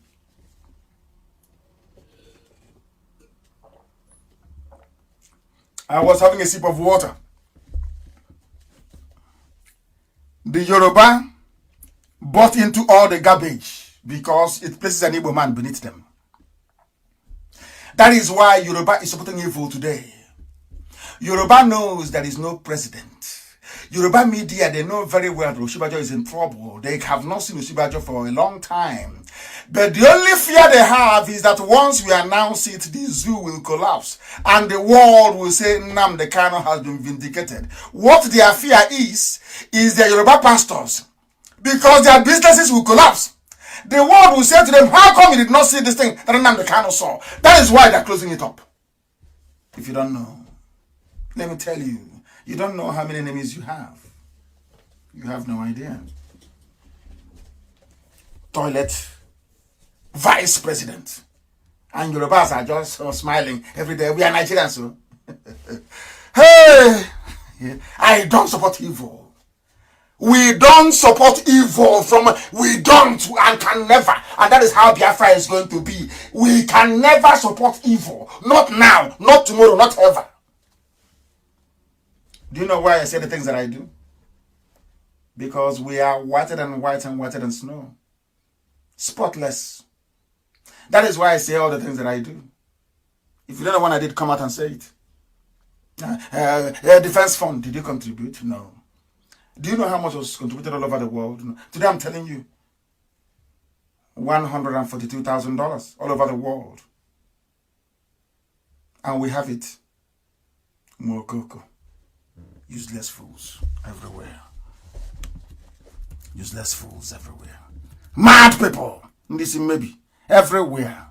Everywhere. But things changed.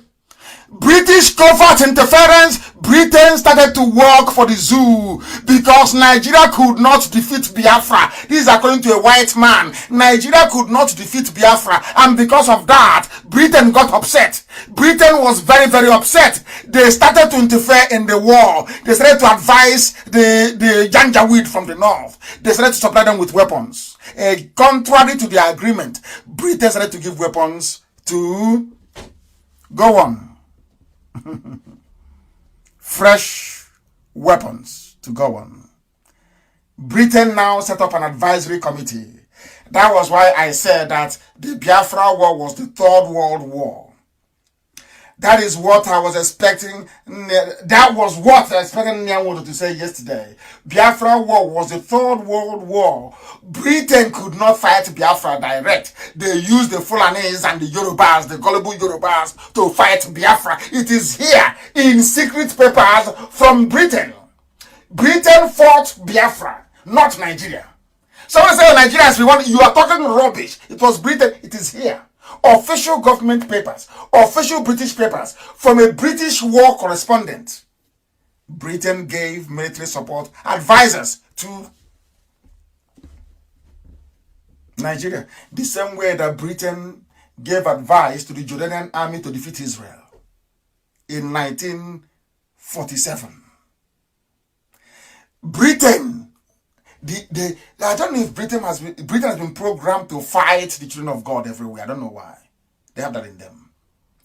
The entire officer class of the Jordanian army in 1947-1948 were made up of the British just to kill Israel. Are you aware of that? The same thing that Britain did. But do you know why they succeeded? Britain succeeded because of the template we used during the war. Chukwu Vikabiama was not ready.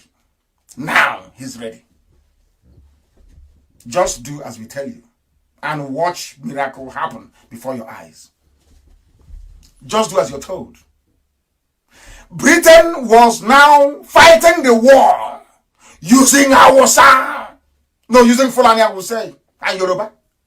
And remember what I told you. All that Yoruba wants in life is for an Igbo man to be beneath. That is all. That is the ambition. No other ambition. Am I doing better than an Igbo man? That is their only ambition in life. And that is the truth. According to Frederick Forsyth, Britain set up a war advisory team for the Nigerian army. They inched into Biafra land. And we fought and pushed them back. Now, Britain could not win the war on its own using Fulani and Yoruba media, propaganda, and lies. They now went to Russia to go and beg Russia. Russia brought in what is called the Illusion bombers used in the Second World War. Russia deployed in that tiny Biafra, that same small Biafra, that small Biafra. Britain came to support Janjaweed and the Yoruba. Britain could not defeat Biafra. They went to Russia to go and bring Russia to join them, to help them to fight. Biafra War was the Third World War. I want to educate the world to know what happened. Something Opoko, the pig in the creek doesn't know. They brought Russian bomber illusion. They were dropping 1,000-pound bombs on the villages of Biafra land. Russians were bombing on Russia. Now ask me, how did we offend Russia? In what way? Somebody should tell me. Did we ever offend Russia? How? Why would Russia come to an impoverished, poor African country and be dropping bombs on them? And mind you, at that time was the height of the Cold War. Russia was fighting Cold War with Britain. Ask yourself this question. What would cause two enemies, Britain and Russia, in the Cold War, to now come together to go and fight one small, tiny, impoverished African country? As any day you answer that question, I know you're intelligent. Have you asked yourself that question? Why would Britain make peace with Russia to go and kill black Africans? Because Biafra is special. Now you understand. Let's continue. Russians were dropping bombs in our villages. We did nothing to Russia. We don't know who they are. They are like LNC, these lower Niger people. We don't know who they are. But from somewhere they're dropping bombs on us. We don't know who you are. Russia came to kill us as well. Unbelievable. Missionaries knew and noticed what had happened, and they were coming out of the forest with children suffering from kwashiorkor. Roman Catholic Church, they did very well. I commend them, especially those from Ireland, the Irish missionaries. May God bless them immensely. The Roman Catholic Church did a lot. The Anglican Church did nothing. They said they formed the Church of Missionary Societies. They came down. They said they have they were coming to deliver relief. All was just camouflage, so that we can be going to Anglican Church and giving them money all the time. The people that came and worked hard on the ground was the Catholics. They were the Catholics. They came and they worked very hard on the ground. As the residence guide for the foreign news teams, I became somewhat overwhelmed. But at last, the full secret involvement of the British government started to be exposed. Britain was fighting Biafra, not this. Who is allowed to fight Biafra? You know, we are going to fight very soon. And when that war commences, Britain can no longer come in. Because now, the whole world have eyes and ears. We will only fight the Alemajiri from the north. And you see what we're going to do to them. There will be no more British help. Maybe the Chinese will try and help them. But we'll see what will happen.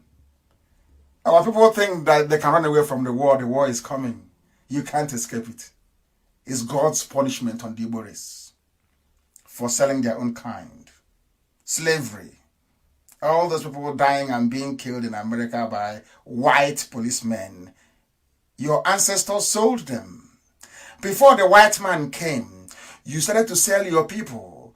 God, you know God, he forgives, but he doesn't forget. There will always be a price to pay. And that price is about to be unleashed. I'm sorry to tell you this. That war you're afraid of, you're about to fight it now. The Fulanis brought it to your homes. And if you survive after this, then you know indeed you're destined to survive. People are going to die. I'm sorry to tell you this. People will die. We must continue. We must continue. Kwashiorkor everywhere. That same July, the Daily Express of London, another UK newspaper, the cameraman David Keynes ran off a score of rolls of film and took them to London. Back then, the British public had no idea what was happening. Do you know why? Because the BBC would not broadcast the truth as to what is happening on the ground. As Biafrans were dying of kwashiorkor brought in by Awolowo, or Bafemi Awolowo's kwashiorkor. Death by starvation. Death by starvation. BBC never reported it. The same way they are not reporting the Janjaweed invading our land today. You ask BBC, oh, but I went to Soka and we asked them, they said it's one village fighting another, as if we are foolish. BBC, but you are telling us that we are dumb, we have no brain. That what we are seeing every day, would that, oh, Chineke, BBC. Hey, BBC. The British public never knew. The British public did not know Because the BBC failed to report the truth. British Broadcasting Corporation, why did they not report the truth? Because the UK public would have asked them, what are you doing about this? BBC was working hand in hand with the government to cover a Holocaust. If our people working for BBC had any shame, they would resign tonight. If they had any honor.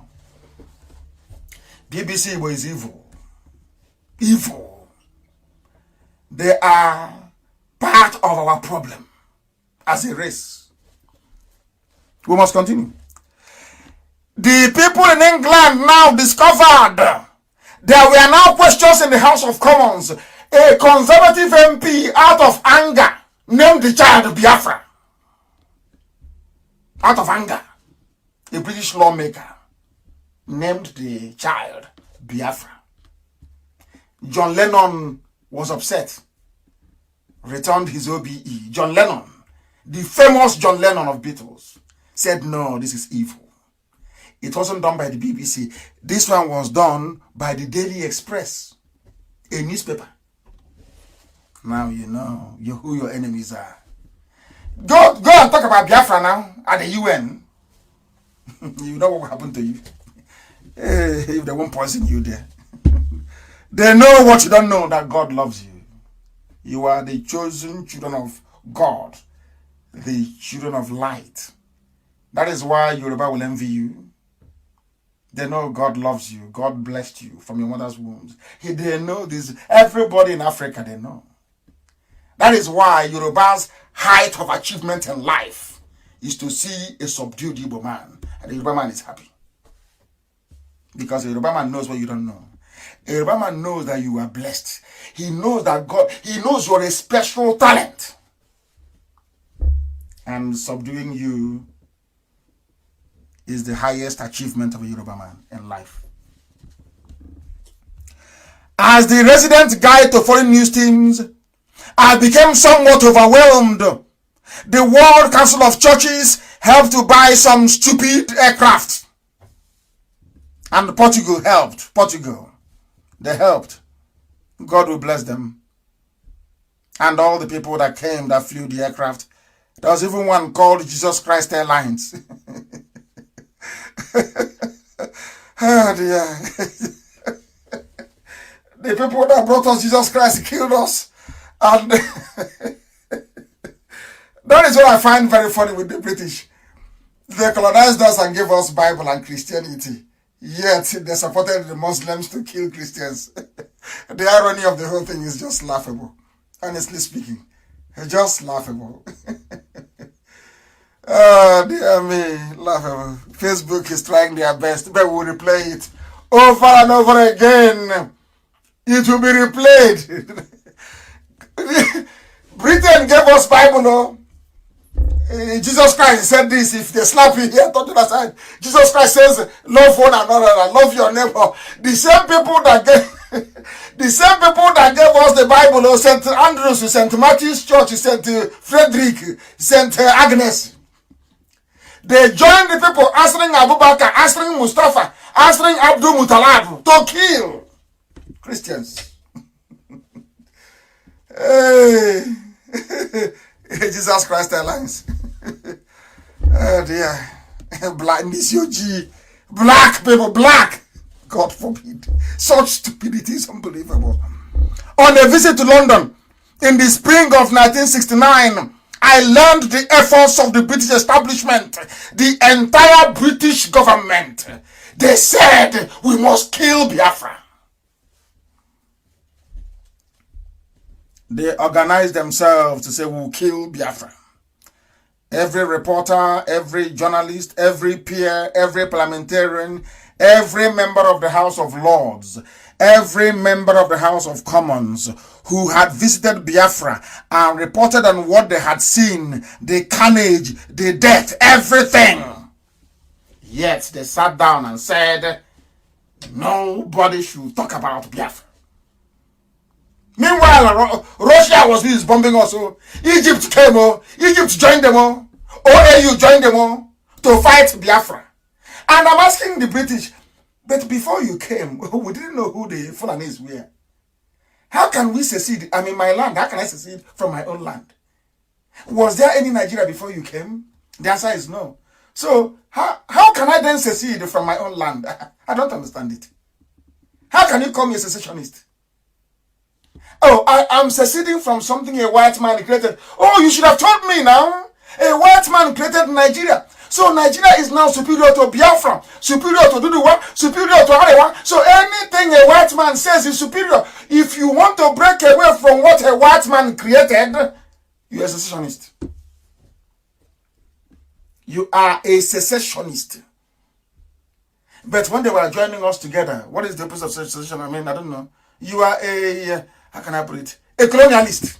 But it's good. Nigeria is good, but Biafra is not good. Why is Biafra not good? Because Biafra is African. And Nigeria is European. You see? That white-black supremacy. That was what the Yorubas bought into. Very sad indeed. Very, very sad indeed. And Her Britannic Majesty Elizabeth II saw all of these things and did nothing. Because they hate Biafra. They have received their reports. Do you know these people that they are refining their own fuel? Do you know they're building aircrafts? Do you know they're modifying aircrafts? Do you want an African country to emerge a bunch of niggers to be building an aircraft? I said, no. Nobody wants to see a nigger building aircraft. Oh. We want them in the farms and the plantations. We want to kill them anytime we like.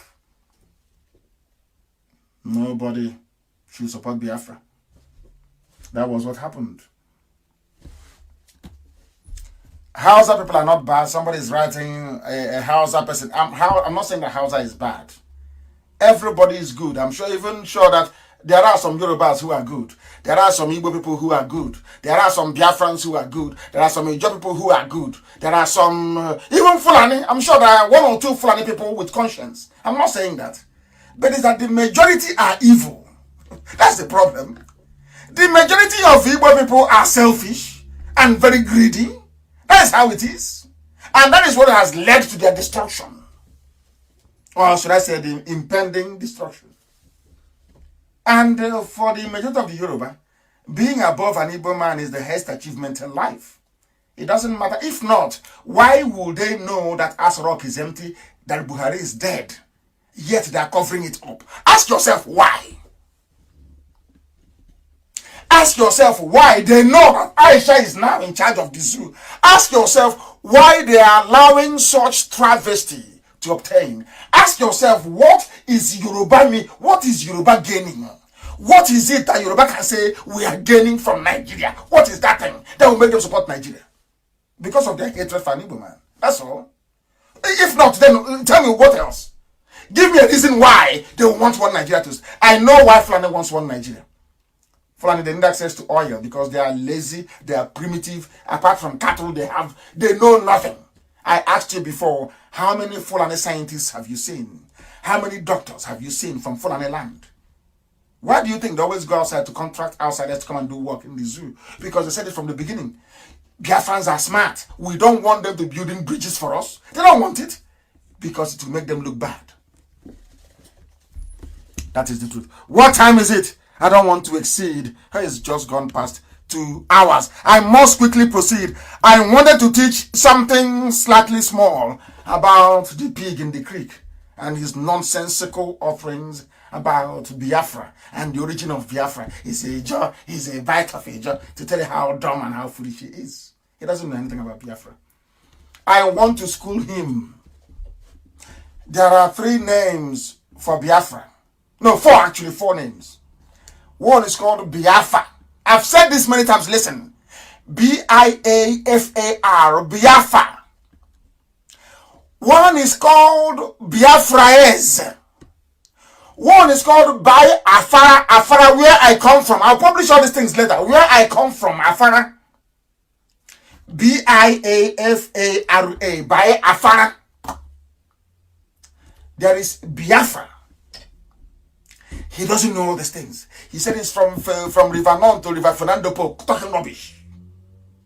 But I want to let him know that the Biafra people, or should I say kingdom, was in the Cameroons, located in the Cameroons.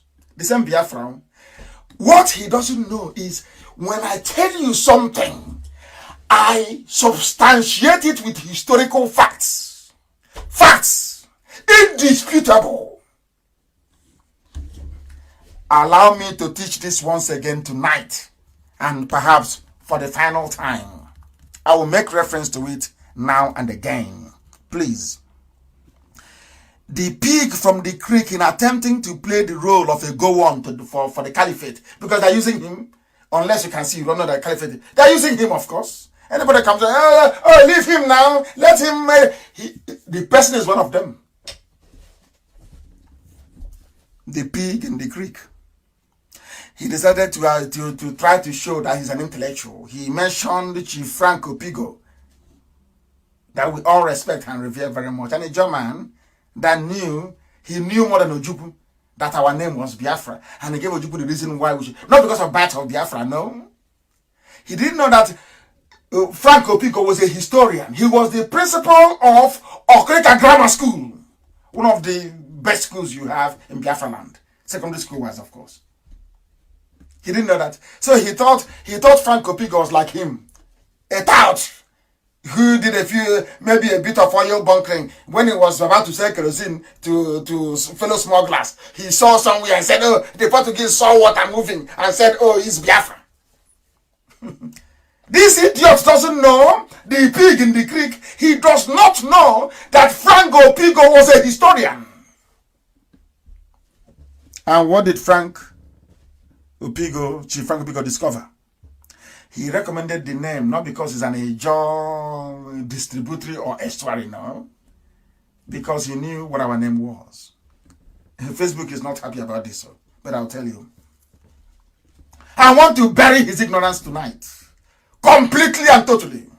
I want to bury the ignorance of the pig in the creek. I want to bury his ignorance about Biafra this night. So next time he will not talk rubbish. I sequencing one after the other. So you understand what I'm saying. Listen carefully, please. The conspiracy did not... You see what the British are doing? It didn't start today. Oh. The conspiracy against Biafra goes back almost 300 years. Starting from the Portuguese. It was a Jewish man with the Portuguese that recognized that this is also part of the Jewish family. There was a map drawn up by Robertson of Shoreditch. I've said this before. When there was only Zamfara, Bini, and Biafra. Robertson traveled, he was an explorer, traveled through the desert and came into Zamfara and asked the Zamfara kings, who are the people living over there? The Zamfara kings told him, they are the lost tribe of Israel. I have the map. Now, we proceed carefully and very methodically. The name Biafra came from the Afar region of Ethiopia, the root of the second migration from the land of Samaria. That is the reason why only the Biafran people are light-skinned on the coast of West Africa. Listen to me very carefully. I said, the only place where you can come to and they give birth to somebody who is almost white is only in Biafra land. Because of our bloodline from the land of Samaria, from the land of Ephraim and Manasseh. This is the second wave of the migration, all the way from Kush land. They migrated into Sudan, into Ethiopia, the Afar region of Ethiopia. As they were migrating through that particular route, coming into the Cameroons, they retained their name, the calling of the house of Ephraim and Manasseh. To call, the calling of the house of Ephraim and Manasseh. They came through Afar. Do you know what happened? Geography tells us that when they were in Cameroon, they were called the Afar people, Biafra, B-I-A-F-A-R. As the migration continued, into where we are today. The Portuguese came and gave and recognized who they were. They could not pronounce Biafra. They called them Biafra. Listen very carefully, please. There was a man that wrote something.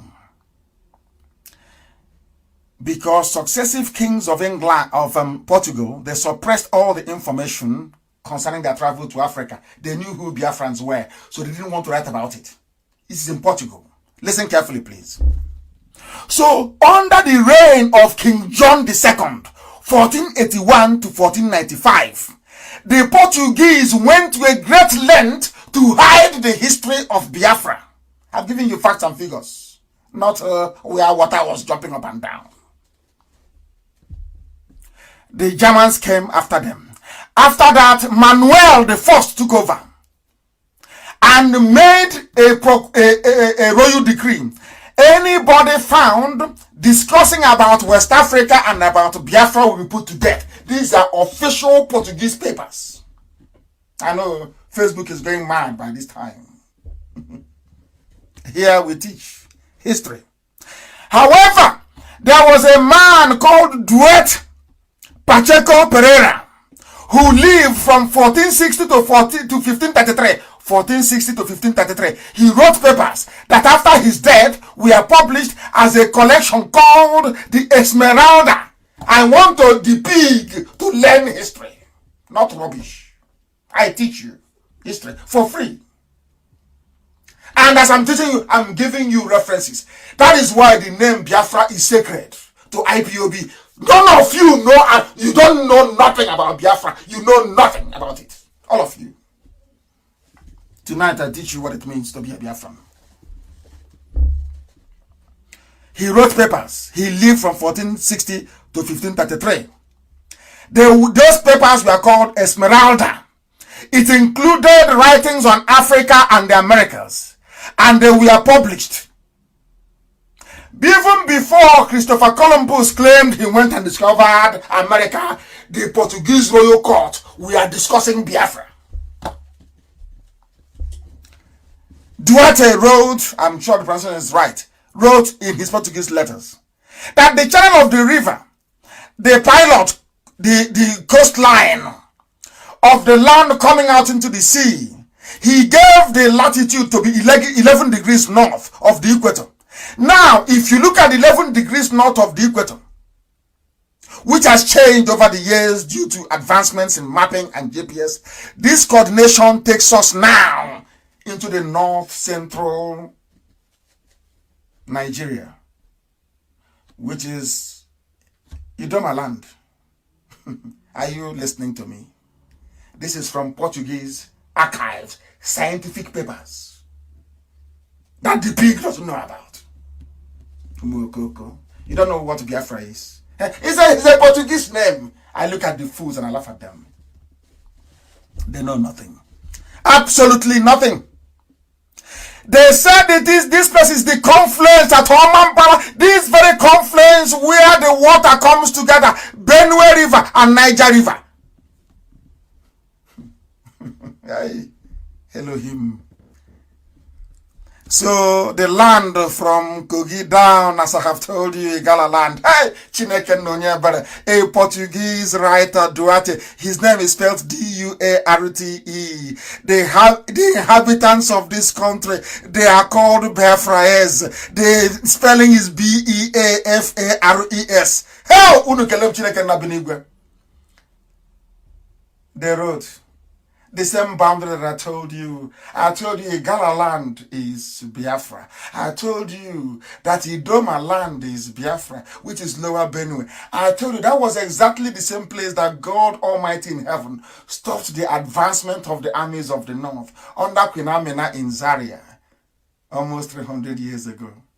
Did I not tell you that? An idiot will tell me about map. They have not read.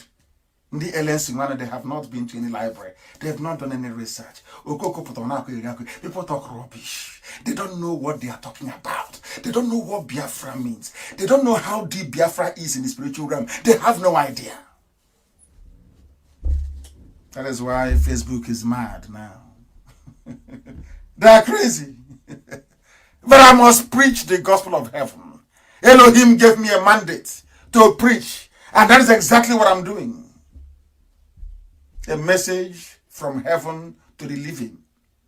Indisputable. Geography, history, politics, government, all weaved into one. Religion as well. That's it. Kogi State, Benue, from where I told you, Igala land, Idoma land is Biafra. Even according to the Portuguese, they called it Biafra, yes. And we are subject of the king of the Mandingos. They were very black and many were naked and others wore cotton cloth. Hey, oh my goodness, they even bought some slaves from there. Why Elohim is angry with us. That is why a lot of people claim that Biafra is Portuguese name, because this Portuguese writer Duarte wrote about it. But when they came, they couldn't pronounce our name properly, which was Biafra. Afara, my village. They named it Biafra. So the land from Kogi down to the Atlantic is Biafra. Duarte wrote that the island at the mouth of this bay, being the bight of which is Bonny, and the mainland. Now listen very carefully. They have 5. He described everything.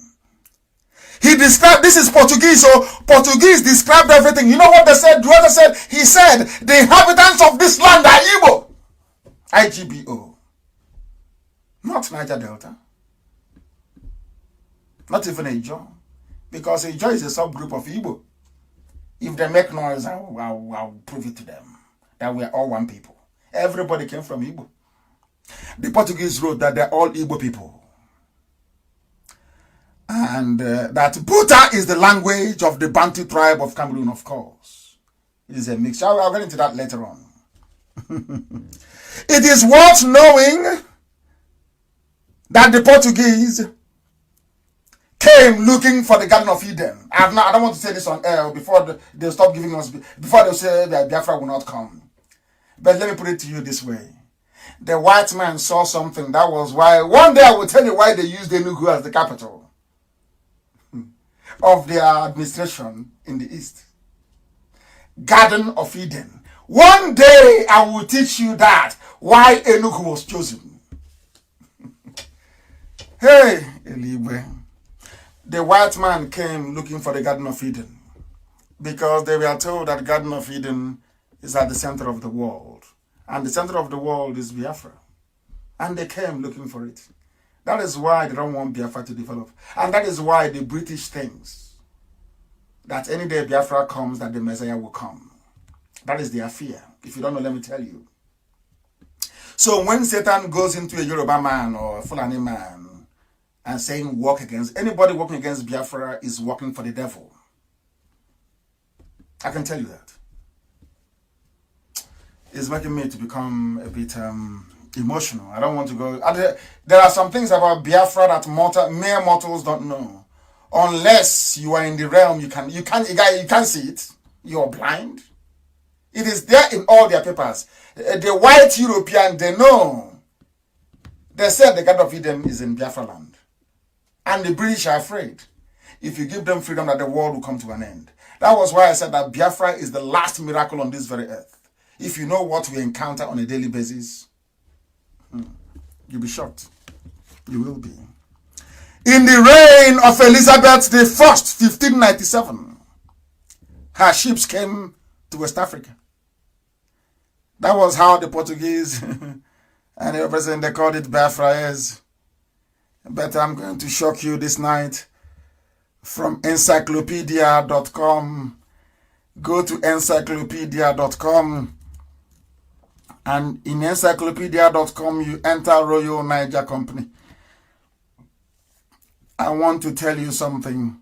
Because when Royal Niger Company came, the British decided to divide us and started to call us funny names like Niger Delta. That was how it came about. If you don't know, because the British were afraid of the word Biafra. The Biafra, when they hear it, it reminds them of the glory and the might of black people. It reminded the British of the promise that God made to black people. And the only way to keep black people down all over the world is to keep Biafra down. And that is a fact of life. That is something that we know. That is something that the whole world knows. And that is something that they are trying to keep away from you. That even when the British came with the Royal Niger Company or whatever it is. Now listen very carefully. I want to educate our people. The Royal Niger Company came, they combined their functions, this is from English Encyclopedia. Please, I want to read this thing for you. Its trading prowess opened up the territories of several communities and nations with which European trade had previously been only indirect. They mentioned the Urobos, Ukwane, which is Igbo of course, Ibibio, and Igbo in Niger Delta. Do you want me to repeat that? This is the British. Hey!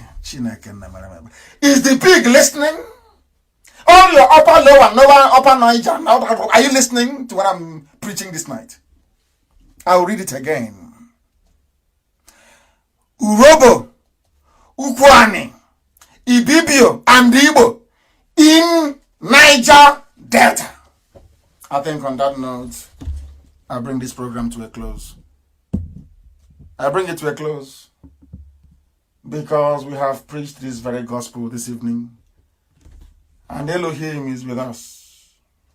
Let no idiot come and tell you rubbish about Biafra. I will publish the maps very soon, if not tonight, tomorrow morning. All the maps we have, Biafra, as the names are changing. And let me tell you why I would bring, or Elohim will bring Biafra in my time. Do you know why? Now, I want you to go to sleep with this. Our name is Biafra, which is Biafara, my name of my village. If you take away Bi, which is the calling, you have Afara left, which is where I come from. And that is not a Portuguese name. It's a Biafran name. Afara. Afara means come and join. That's the meaning of it. So Biafra means simply come and join. Are you listening? I'll publish the map.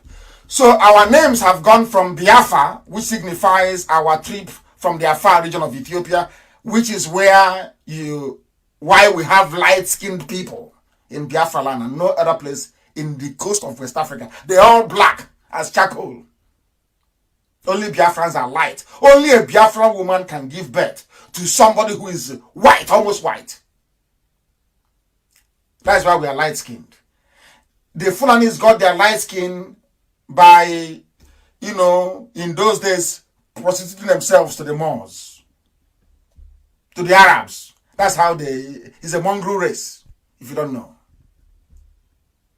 We got ours on our sojourn through Ethiopia.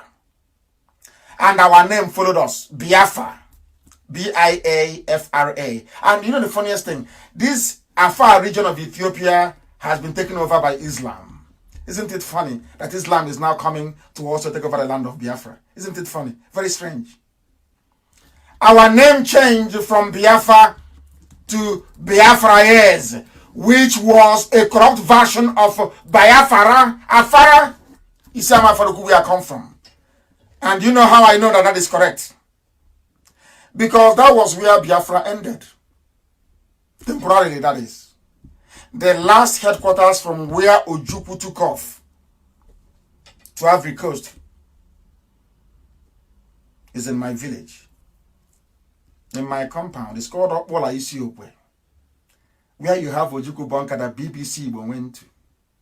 Okwola Isiokwe means the very beginning of the people. Okwola means the very first place of that people. That was the last headquarters of Biafra, and from there, Biafra will rise once again. I thank you very much for listening. As always, we have demonstrated without any shred of doubt that Biafra is our religion. Here on radio, Biafra is where we worship. Because Elohim is our God. I thank you very much for listening. And from me, from here, it is good evening.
In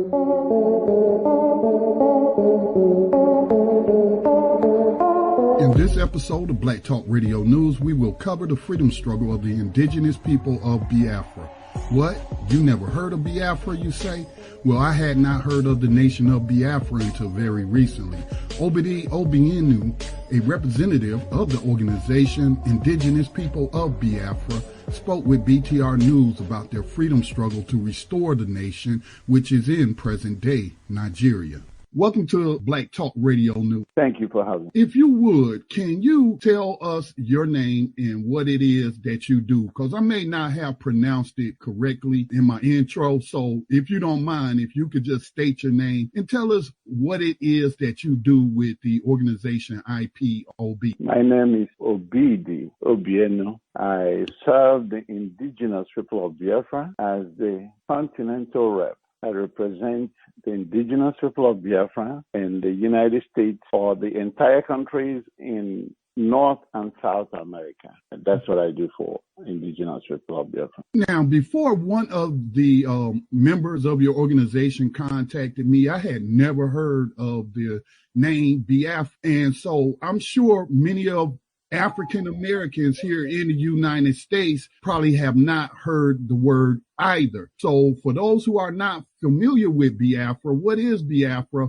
and where is it? Yeah, Biafra is a nation. Biafra is approximately 60 million people, and they are the inhabitants of some parts of the Middle Belt, Midwest, entire southeastern region of the fraudulent contraption called Nigeria. Biafra has been in existence for the past 4,000 years, I would say, and we have been there for a very long time before the colonial masters came and then mixed us together, the combination or the amalgamation of Nigeria in 1914. So as we speak right now, Biafra, the nation, is still in the entire eastern region of Nigeria. Now, you mentioned earlier when the colonists came in. Now, are we talking about the French? Are we talking about the British? You know, there were many European colonizers, and I'm sure they often worked together in not just dividing up and drawing borders and lines in Africa, but all over the world, particularly after World War II. So which particular colonists or colonialists are we talking about? We're talking about the British colonial masters, the British. Can you tell me a little bit more about the history of the colonization of that area of the world of Biafra? As I mentioned earlier, Biafra has been in existence. History revealed that the Biafran nation, predominantly the Igbos, left Egypt thousands of years ago and migrated to the place we currently dwell now. We have been there peacefully, living our lives for the colonization era. And they have this man they named Frederick Luger, the British colonial administrator of West Africa from 1895, who was sent from India to Nigeria. And it's a long story. There may be another story for another day, but what happened is that after a while, they mixed Biafra. They brought Biafrans together. They brought the Hausas, the Fulanis, and the Yorubas together. And they called it the amalgamation of 1914. That is the beginning of the combination of different groups in that part of the world. And finally, in 1960, they gave us a name before they left. They gave us Nigeria with the pretense of independence. So that's a little brief history of what I can give now. Okay. Now, what is the organization that you are in? And tell me about its work. What is the main mission of the IPOB? Okay. The IPOB stands for Indigenous People of Biafra. Lately, a lot of people want to misconstrue the name by saying IPOB. Some of the people call us Ipob or iPad or iPod. Wow. But what IPOB stands for is the Indigenous People of Biafra, because we were the indigenous inhabitants of that area. Like I said before, the entire eastern region of the fraudulent nation called Nigeria. Now, let me jump a little bit. The amalgamation of 1914 was the combination, and take it down the years, 1960, they gave a flag independence and left. Since then, we have been together saying that we are Nigerians. The funniest part of it is that we call ourselves one Nigeria. And that tells a lot of speaks volume when a nation, or supposedly a nation, is calling themselves one, just to put us all together. Apparently, we are not these people, but that one Nigeria was coined to make us believe that we are the same people. As I mentioned earlier, Biafrans, there are so many groups of individuals, or a lot of groups in Biafra land. We have so many groups, and some of these, I'm coming to that. Okay. Some of the Biafra land actually encompasses the land of Igbo. Igbo is the majority of Biafra land. Biafra land also has a group they call Ibibio, which in Nigeria now they call them the Cross River. We have the Ijaw, we have the Bankes, we have the Isobo or the Urobos, we have the Ichekiri, we have the Idomas, and we have the Gala. These are major groups that form Biafra. Apart from these major groups that I just mentioned, there are other small groups. I'm not going to use that word, the minority, because of the fact that some of these words can be misconstrued to make people feel like they're very little when it comes to their nation. We have other smaller groups that comprise Biafra. So this is a light group, like I said before, 60 million people, over 60 million people. And so now, I'm sorry, go ahead, sir. Go ahead. No, you go ahead. You finish. Okay. Since we have been put together in Nigeria, Biafrans have not had peace, even the Nigerians themselves. And for a very long time, there has been so many incidents of the killing of Biafrans, the destruction of properties, lives, and this is, it has a chronology of the killing of Biafra. I'm not going to go details after details, but the killing started from 1945. And 1945, thousands of Biafrans were killed in the northern part of Nigeria. And it goes all the way down to, and this killing in 1945 was in Jos, a city called Jos in Nigeria. It goes down to 1953 when another uprising came, and then thousands of Biafrans were killed, all the way to 1966. It was in 1966 that Biafrans said, no, this killing will not continue. And Biafrans stood to defend themselves. If you go on the internet right now, if you Google Biafrans, what you will see there is that we say a secessionist state from 1966, 7 to 70. But that's just, again, lies from the pit of hell. Because we have been in existence. We have been living there before the amalgamation and even before the creation of that contraption called Nigeria. I'm going to let you come in so I can have a clearer perspective in giving the question answered. Now, the violence that you were speaking about, now, are we talking, it seemed to me, I came to the understanding that this is violence between the two groups and not necessarily the British colonialists, because this is after Nigeria was so-called given its independence. And so that violence you're talking